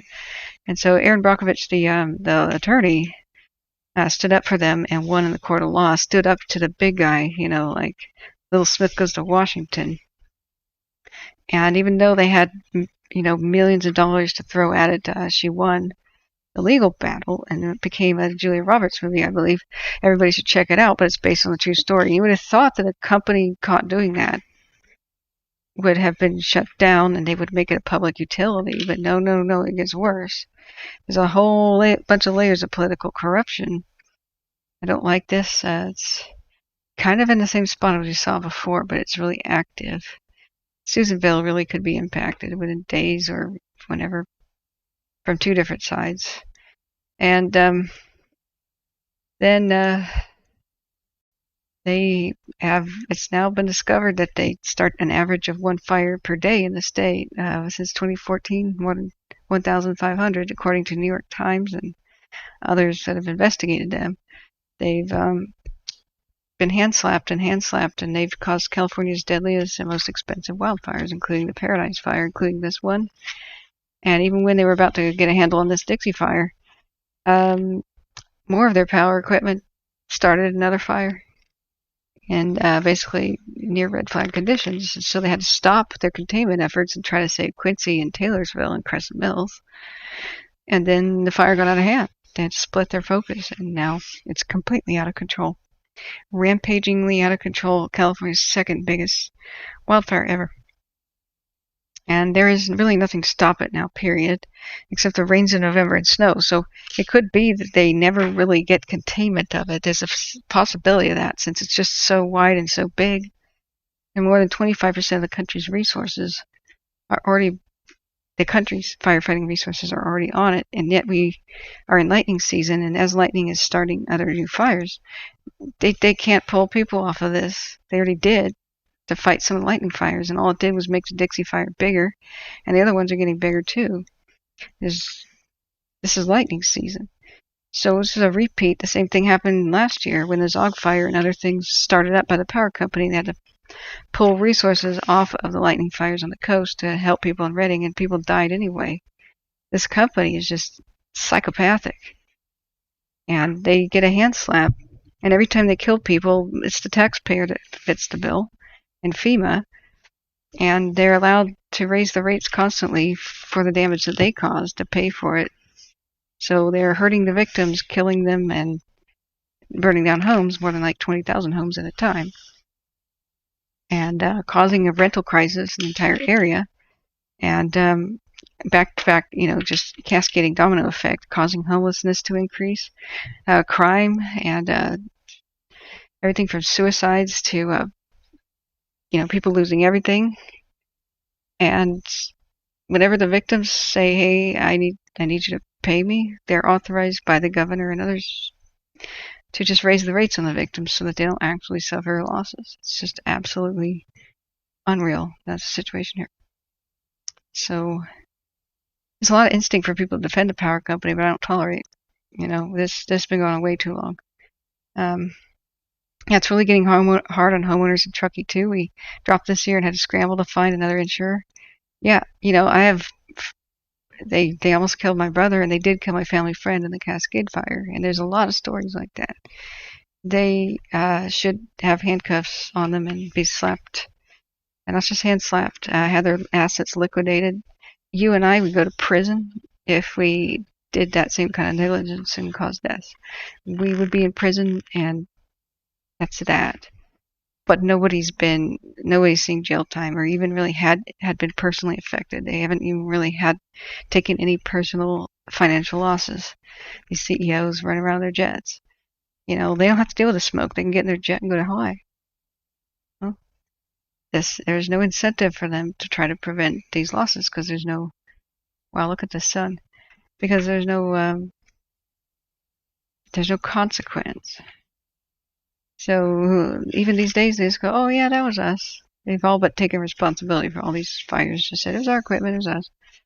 And the reason they do that is they could freely admit that they committed a crime. There's no consequence. Butte County tried to throw everything they could.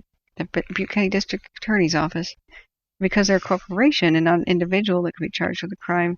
There's actually no handcuffs they could slap anybody with. They found that the maximum fine was $10,000 for killing 85 people plus and making more than 20,000 people homeless. In California's deadliest, most expensive wildfire ever that's going to cost billions of dollars to clean. It littered the landscape with toxic chemicals from all the plastic cars and all the burned structures, and it just ruined people's health, ruined the firefighters' health. Just people died the most gruesome ways, just burning to death alive, mostly elderly people, and disabled and the weak, and the poor didn't have cars. Stuff. Found people dead in their wheelchairs, trying to wheel themselves out of paradise. I mean, this is one hell of a horrific situation. It keeps unfolding. And I hope now that the rest of the nation can wake up to what the hell's going on. We still don't have him back. I'm sure he will come back. Change the law or this will keep happening. That's absolutely right. I'm not here to vent anger. I'm here to inform people. Because no matter how much we do to prevent wildfire and to prevent climate change and to prevent forest fires and whatever, it won't matter. Like cutting carbon won't matter if they're the ones making the carbon with these these forest fires. A lot of these fires happen in winter when it's pretty dang moist, and it's because power lines dripping molten metal into vegetation in 95-mile-an-hour winds, which is seasonal Santa Ana winds. That's going to start a fire when normally those high winds would have blown a fire out, like holding a match in front of a fan. And so this is completely unnatural. California's never had this before because back in the day, these lines were new. They just have not maintained them for like 1 in 60 years. So, no, it's not a nonprofit with state oversights. It's a publicly traded company with stocks, and you can go buy their stock. It's absolutely ridiculous. You'd think that California would have learned its lesson with Enron. The Enron scandal was this too big to fail corporation that bought pretty much all power companies in the West and then raised the rates on everyone and to insane levels. I had power bills. They even had stuff in Oregon and Washington too. I had power bills in my one-bedroom apartment that were $290 a month.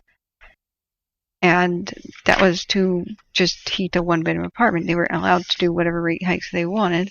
And then they made profit because they didn't maintain things either. And then the company collapsed. There's so much corruption. California should have made public utilities at that point. But they didn't. Yeah, everything should be seized. And assets forfeited, especially the people at the top who are millionaires and profiting off this. The culture of corruption is insane, and so you get this horrible governor that this is why they want him recalled. Nothing like this is going to change. He says, well, you know what? Climate change causes fires, so we got to hike everybody's gas tax. No, climate change didn't cause it. Okay, California swings back and forth between droughts and floods. It's pretty normal. This is worse. perhaps because of climate change. But you know what? Climate's changing because of these emissions. So you have to stop them. It doesn't matter what you believe about what's causing climate change. Deforestation itself, emissions be damned, can cause climate change because forests are what create clouds. Because they are basically jugs of water with thousands of gallons of water in their trunk. And every night, trees and vegetation put vapor into the air, and that forms clouds. So if we don't have the clouds formed, we will have micro climate change for the rest of the country that we don't even know how that would affect things. We know that in the Middle East, used to be called the Fertile Crescent because almost everything was fertile farmland and forest. They deforested the landscape. The ancient people did, and kind of turned it into a desert. Like most of North Africa used to be a rich forest with lions and stuff in it. Lions and leopards, excuse me. And a extinct species of elephant. The trees of Lebanon. And we know that had nothing to do with emissions. So they're trying to replant and reforest and regreen the Middle East and North Africa. It's going to take a while. And so what we're going to be doing is facing that kind of thing too, where we're going to have desertification from all this. It's just absolutely crazy. So I'm hoping he's going to come back. He responded to me in chat. We all wanted to know about where's Crescent Mills. We're so worried. Look at all the fire around it, and the wind blowing right to it. And he's on his way there to check it out. But I hope he comes back and lets us know what's going on. Yeah, but he's more important to you. Thus, we need the mansions. Exactly. That's, you know what? If that's current laws favored by, yeah. But they could pass a law right now that says next time a power company starts a fire, we get to seize their assets. And all you have to do is wait. In fact, you'd have to wait 1 week and the power company would start another fire. So it doesn't mean that you have to actually take over, spend $1 billion to take over PG. You could pass a law that says that we could seize your assets, just like they have in South Korea. When the Sampoon mall disaster happened, which was like pretty much deja vu, the Florida condo collapsed before the condo collapsed. There were lots of people in the mall, and these people neglected the maintenance, and the owners did, and they saw the building start to crack and fall apart, and engineers said it's in imminent danger of collapse, evacuate everyone now. They left the building and said, we're going to leave the shoppers in there because maybe the building won't collapse. We don't want to scare people away from our mall. So more than 250 people got squashed flat with the entire huge collapse. So what South Korea did was put them in handcuffs, forfeit all the assets and not the company, not just the company. They seized them. And the personal assets of the people convicted of this negligent homicide, essentially. There's nothing that says we can't make those laws too. Then change whatever amendment we need to. Then we need to change it in Congress. We can change laws. So, yeah, we can. We can make amendments to the Constitution. It depends on what the people are pushing for. So, going back up. Yeah, Weisner says, educate yourself. Watch Fire, Power, and Money, CBS 10, August 10th, 11th, and 12th at 6:30. Yeah. Oh, yeah. I think there is asset forfeiture. I'm not even sure about exactly what you're referencing. So, yeah. We need to figure out who their stockholders are and call them out and see, and there needs to be a massive investigation. Who profited when it looked like the company was going to collapse and go bankrupt? Who profited? Who bought a bunch of that stock while it was low and then watched it go higher once you signed laws to protect them? So I'm grateful for your feedback, Fevered Bike, but I'm saying that we're not hopeless here, and that's not really the problem. I mean, Newsom might even be saying some of the stuff that you're repeating, but he's a known liar. So, I mean, he just said, guys, I increased California's fire budget by like $500 million or crazy things, and NPR was fact-checking his statistics. In fact, he actually slashed it by $150 million. But he points at new helicopters and said, look, we got new firefighting stuff. No, we don't. We don't have nearly enough people on this fire. We don't nearly have enough money and enough equipment. This guy, Matthew Henderson, he says that this is so sad. I have a radio booster for my cell phone so I can live stream this. But when I pull up next to firefighters, I have cell phone service and they don't. So firefighters are sending messenger boys to each other because there's no cell phone service because they don't have the equipment they need to even talk to each other. This is going to cost lives. This is ridiculous. It's part of the reason why some of these fires get so big is they can't even afford radios or boosters. It's just unreal. Everything, though, the positive is if we push for change, we're going to get it. We have to wake up and spread the word about what's happening. Otherwise, we are going to lose the entire state. Much of the state has already been burned, and it's at this point like, what part hasn't? We've lost almost all of the forests of the state so far. I know that's unfathomable. This is the state the size of Italy, but we need to act immediately. We can't wait for a few years or wait for change. Press for it now. You are not going to get any relief. The country now being blanketed with smoke linked to increased heart attacks, strokes, and dementia. Guys, nothing is going to change. We are going to lose all the historic assets, all of the smaller, more rural towns, and we've even lost major cities like Santa Rosa before. Wiped out the face of the map in like 24 hours. We can't afford this. We will go bankrupt as a nation. We can't afford more billion dollars and maybe even $1 trillion disasters. How long is it going to take for the forest to grow back? How long is it going to be before the landscape is just altered forever? And how many people have to die unnecessarily before we kind of wake up? The good news is that almost everything about these fires we can solve if we push for new legislation and common sense things, such as instead of paying $1 billion after the fire, spend, why don't we spend $100 million making fire lines before we need them? We know where people live. We know where the history is. We know where the delicate, nature preserves are. So instead of reacting to forests and try to race against fires and try to race against them and build lines after the fire started, why don't we just have them already made and man them? Dust them off and man them. That's been proven to work. That's absolutely been proven to work. We saw it last year where the Bear Fire stopped at the fire lines made several years prior to contain the Paradise Fire. So why don't we just go ahead and make them? Spending a penny of prevention is worth hundreds of dollars a cure. It's economical and common sense. So all we need to do is just change what we're doing. A lot of it's within our power. We just have to push for it. Let's see. Going back here. California needs to stop fighting each other and start taking care of the land of each other. Absolutely. This is a war. We're under siege by fire, and if we need to come together during a war, we don't make it. And you know what happens when an empire is coming to invade, like the Roman Empire, and there's a civil war going on between some tribes? Who wins? Stop your civil war and you fight the invader. We're on the same boat here. We're on the same side. Stop bickering.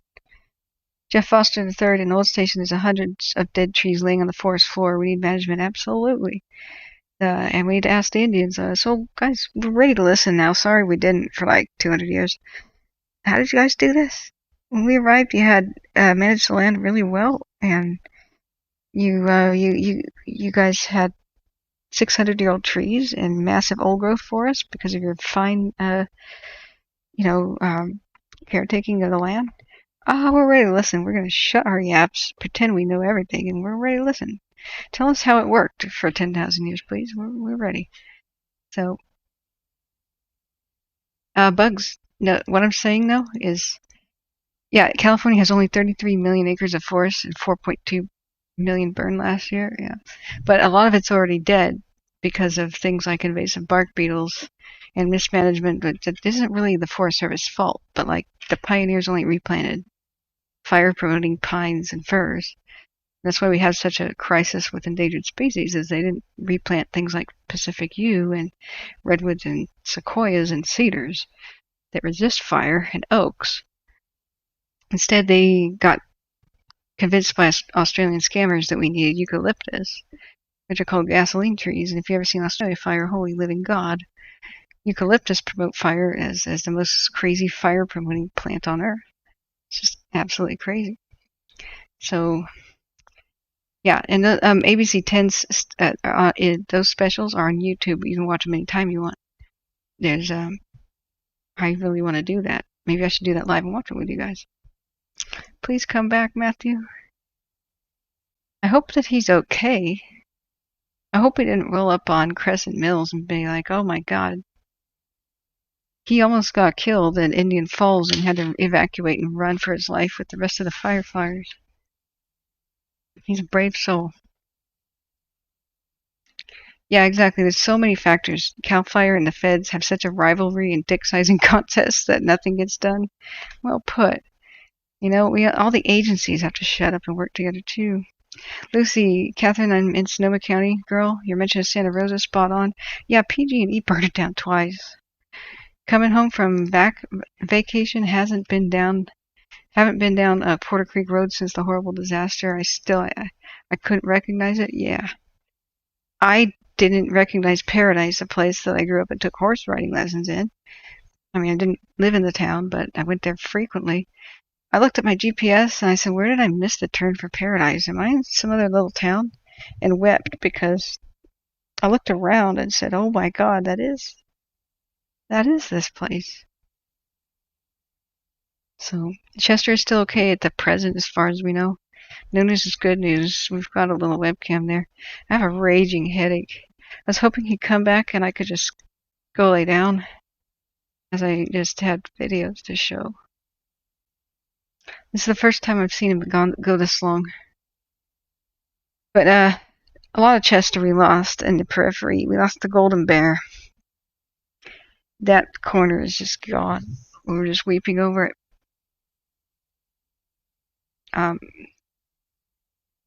Where did that footage go? I guess I could just go to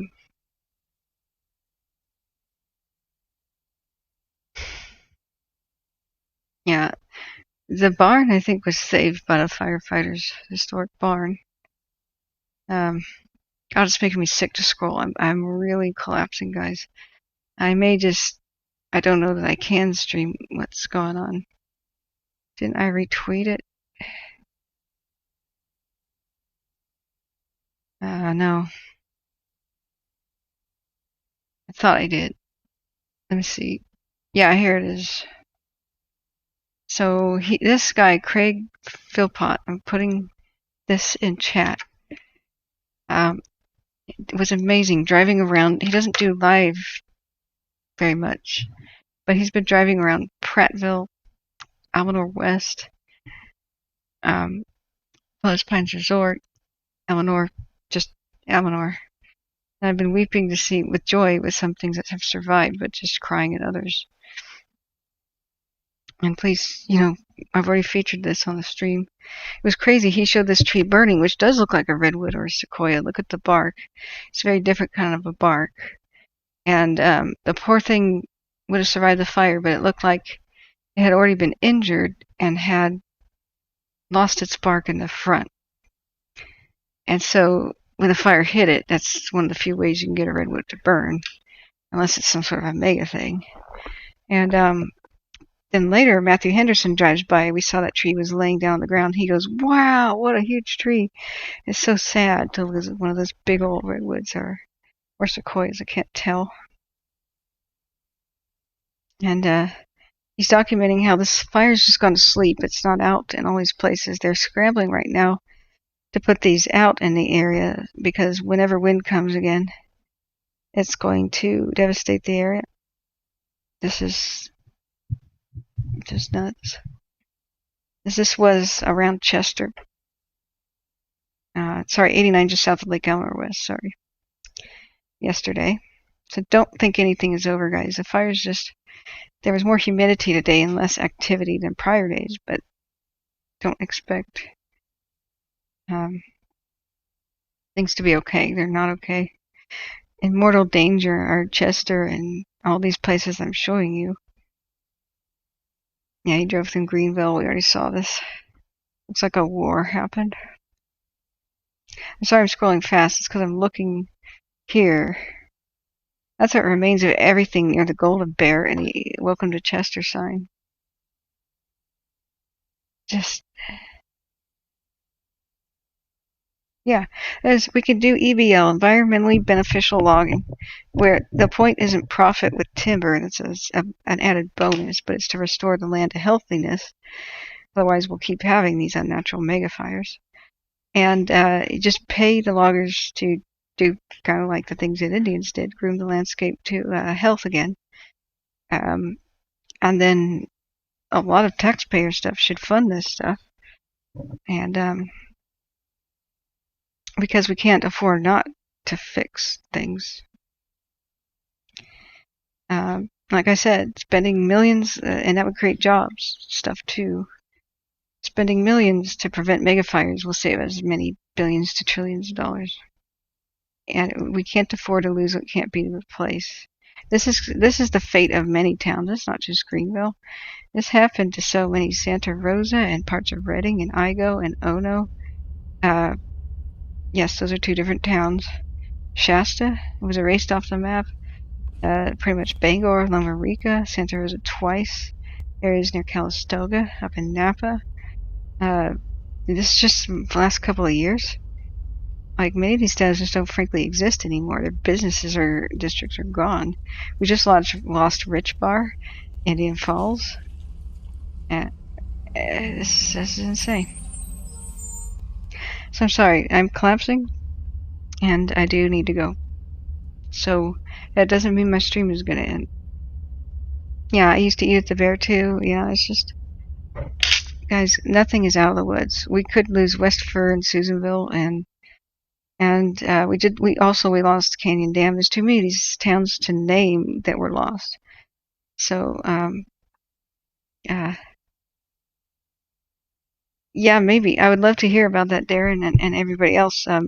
This isn't a new concept. It's time to like really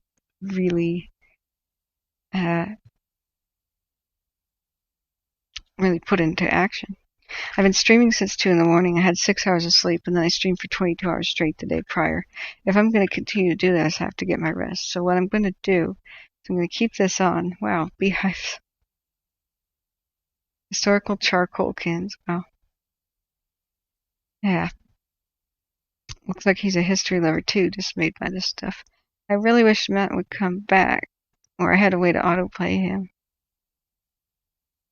He's not come back yet. Yeah. It is a huge problem, and it's at an overwhelming level, but we don't have an option to ignore it. We gotta do something. Christina says, just read a big flat only has an hour warning before the fire hit the town. 3 structures were burned. Link on my Twitter, @CloverCandy. Oh my god. Guys, I can't cover the fires live, and I know new information is coming.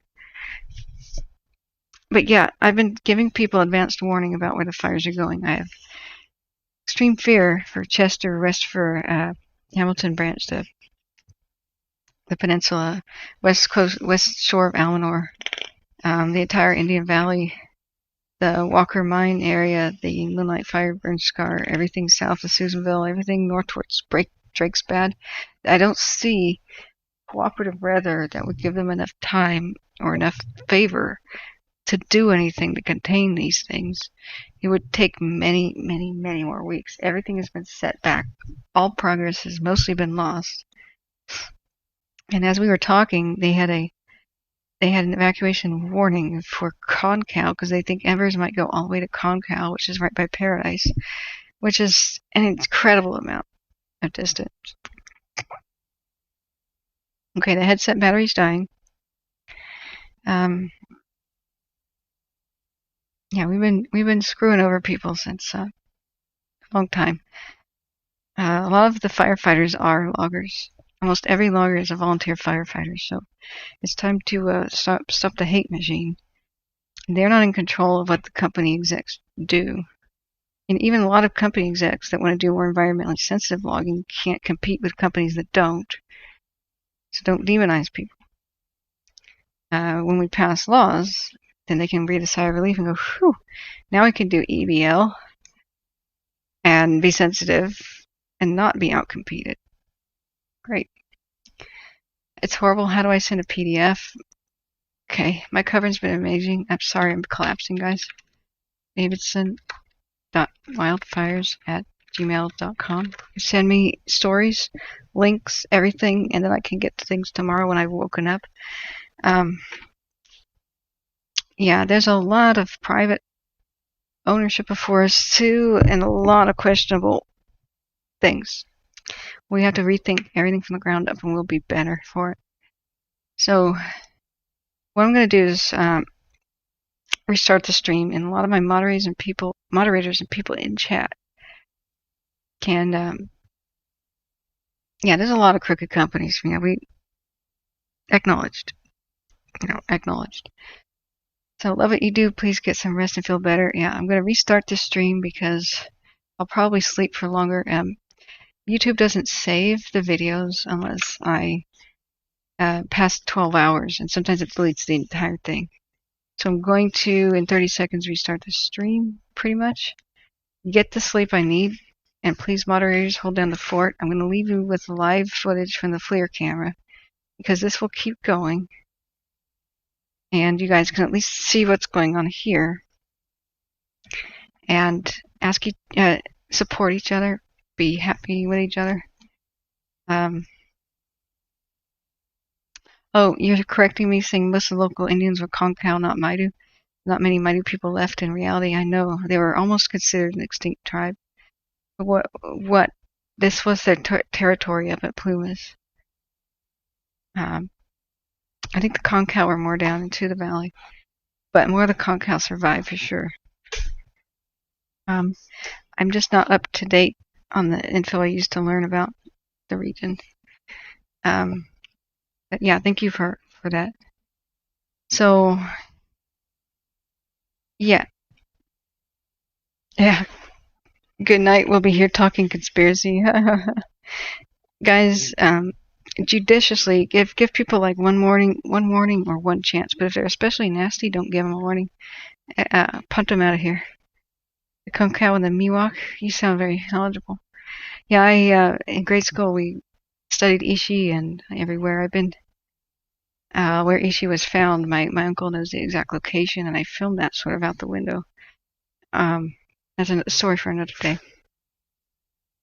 Yeah, Indian Valley was Maidu country, yeah, and I've even seen some of their artifacts on the shores of Lake Eleanor, and I won't say where, but I've told the Forestry Service about that, and so that, people can't go over there and loot it. But yeah, there's a lot of history there. There's a lot of sacred Indian sites, and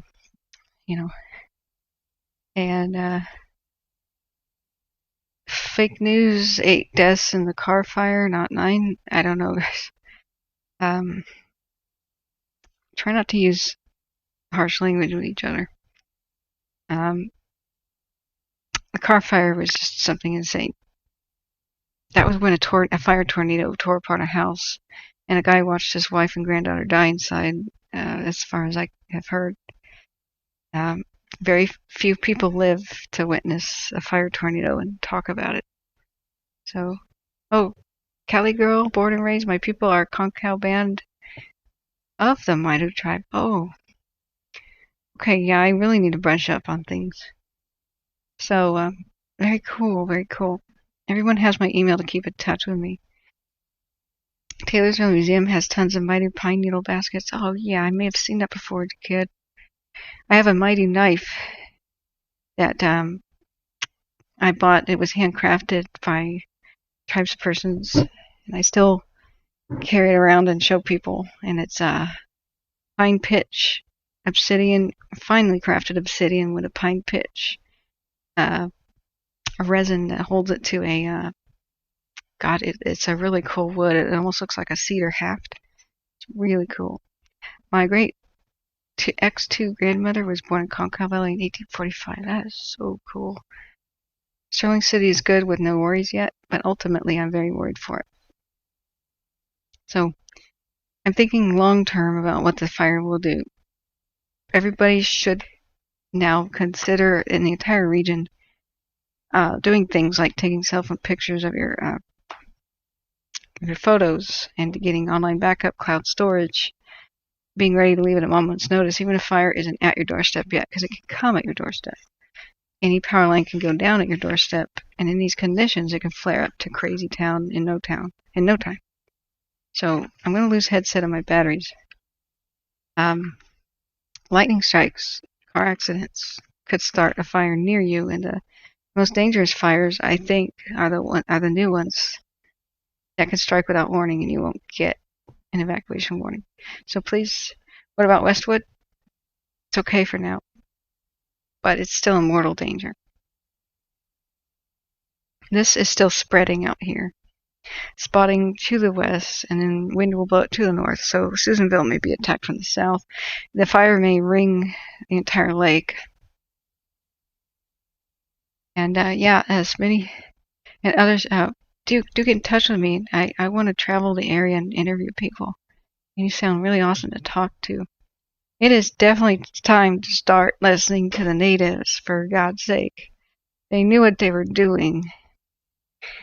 Time to shut our mouths and open our ears, and then go with the plan that they basically suggest, and then add the cool thing, which is new technology. But go back to tried and true methods, but modernize the tried and true methods. So I'm sorry, I'm sure I've missed questions. I do have to get rest. I am going to restart the stream, and please convey like you have been doing. When you hear from certain sources, share links with each other and stuff, or tell the mods about it, and they can share links. And a lot of my mods will hold down the fort. I'm going to tentatively anoint a few more people with mod powers that appear. Do I think the cell phone tower above Crescent Mills is burned down? It really is a high probability, because the fire was raging there last night up above, and it was backing down to Crescent City. Crescent Mills, I'm saying. So, Beisner, welcome to the mods. Use your powers for good. And just the nasty people, even if they're saying stuff that's allowed but being unassertive, just warn people a little bit. Be gentle and say, hey, can you calm down? But really, if somebody's just nasty from the get-go, just X86 them. Bob Dead, I've in South Carolina seen historic renderings of old-growth grasslands and forests and pines. You can ride 3 horses inside of the tree. Yeah, I've driven my car through some of the trees. Lucy, I'm in Sonoma County, girl. Yeah, I've already read that. Okay, so Shell, you definitely are trustworthy enough to be a mod. Mods can share links. And so, let's see here. Who else should be anointed? Anybody want to volunteer to be a mod, like when I'm asleep? Aragorn, I've learned since I found this page, Catherine's very dedicated to us because she says she's going to get some sleep, and she's here an hour later. I know. I'm going to wrench myself away. It's hard. I even checked it when I got in bed, and I saw somebody being nasty and just... If you saw that phantom ban on somebody, it probably was, something. Yeah, it is. The link's in my description, guys. Matthew is down. If you look at the description, it's massive. If you Control F and type in Matthew, he's under Blanco Lirio and other good YouTubers. Check him out, Blanco Lirio, and so many. You wouldn't be. Yeah. Oh yeah, Vida. I thought I already did that. Somebody's knocking on my door, guys. Be right back.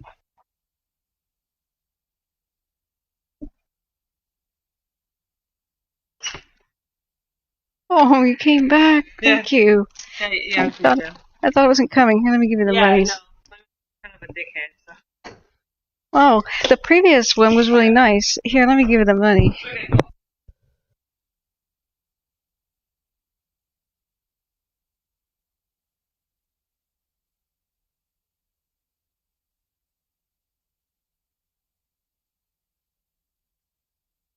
I just got the Pepsi and the breadsticks that didn't get delivered. Yay! That delivery person was awesome. I just handed them $5, even though she didn't want to have the money back. She just did me a favor.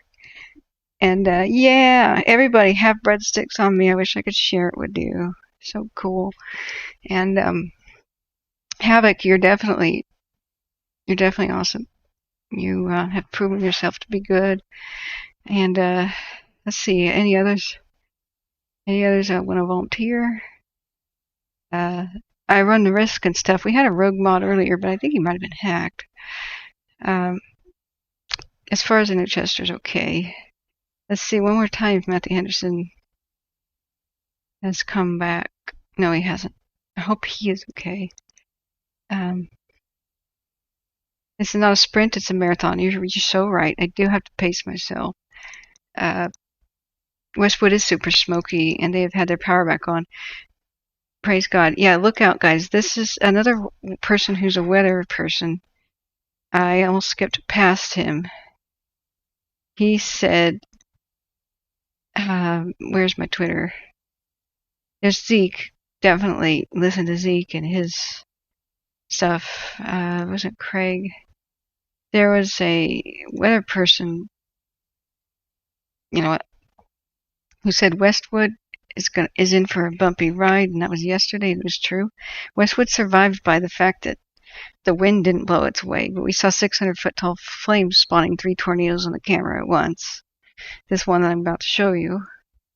Go back and look if you don't believe me. I've just been trying to tell people, holy crap. But, okay, I can't find the weather person. Whoever is called Logan the Fire Watcher probably should be following too. I think I retweeted it. Maybe it's back on my own channel. I still don't know the Twitter. I got Twitter yesterday because you guys told me to, and I do like it so far. So, oh God, it's making me ill to scroll. I still have the ear infection, and I'm just so nauseous. Whoopsie. What did I just open? Fire engulfs. Yeah, Northern California town. Where are? Oh God, I'm gonna be ill. Whew, okay, yeah, I'm actually having trouble sitting upright in my chair. I do have to pace myself. I'm just I'm not thinking about myself when I'm looking at these things. Poor Boo Boo Bear.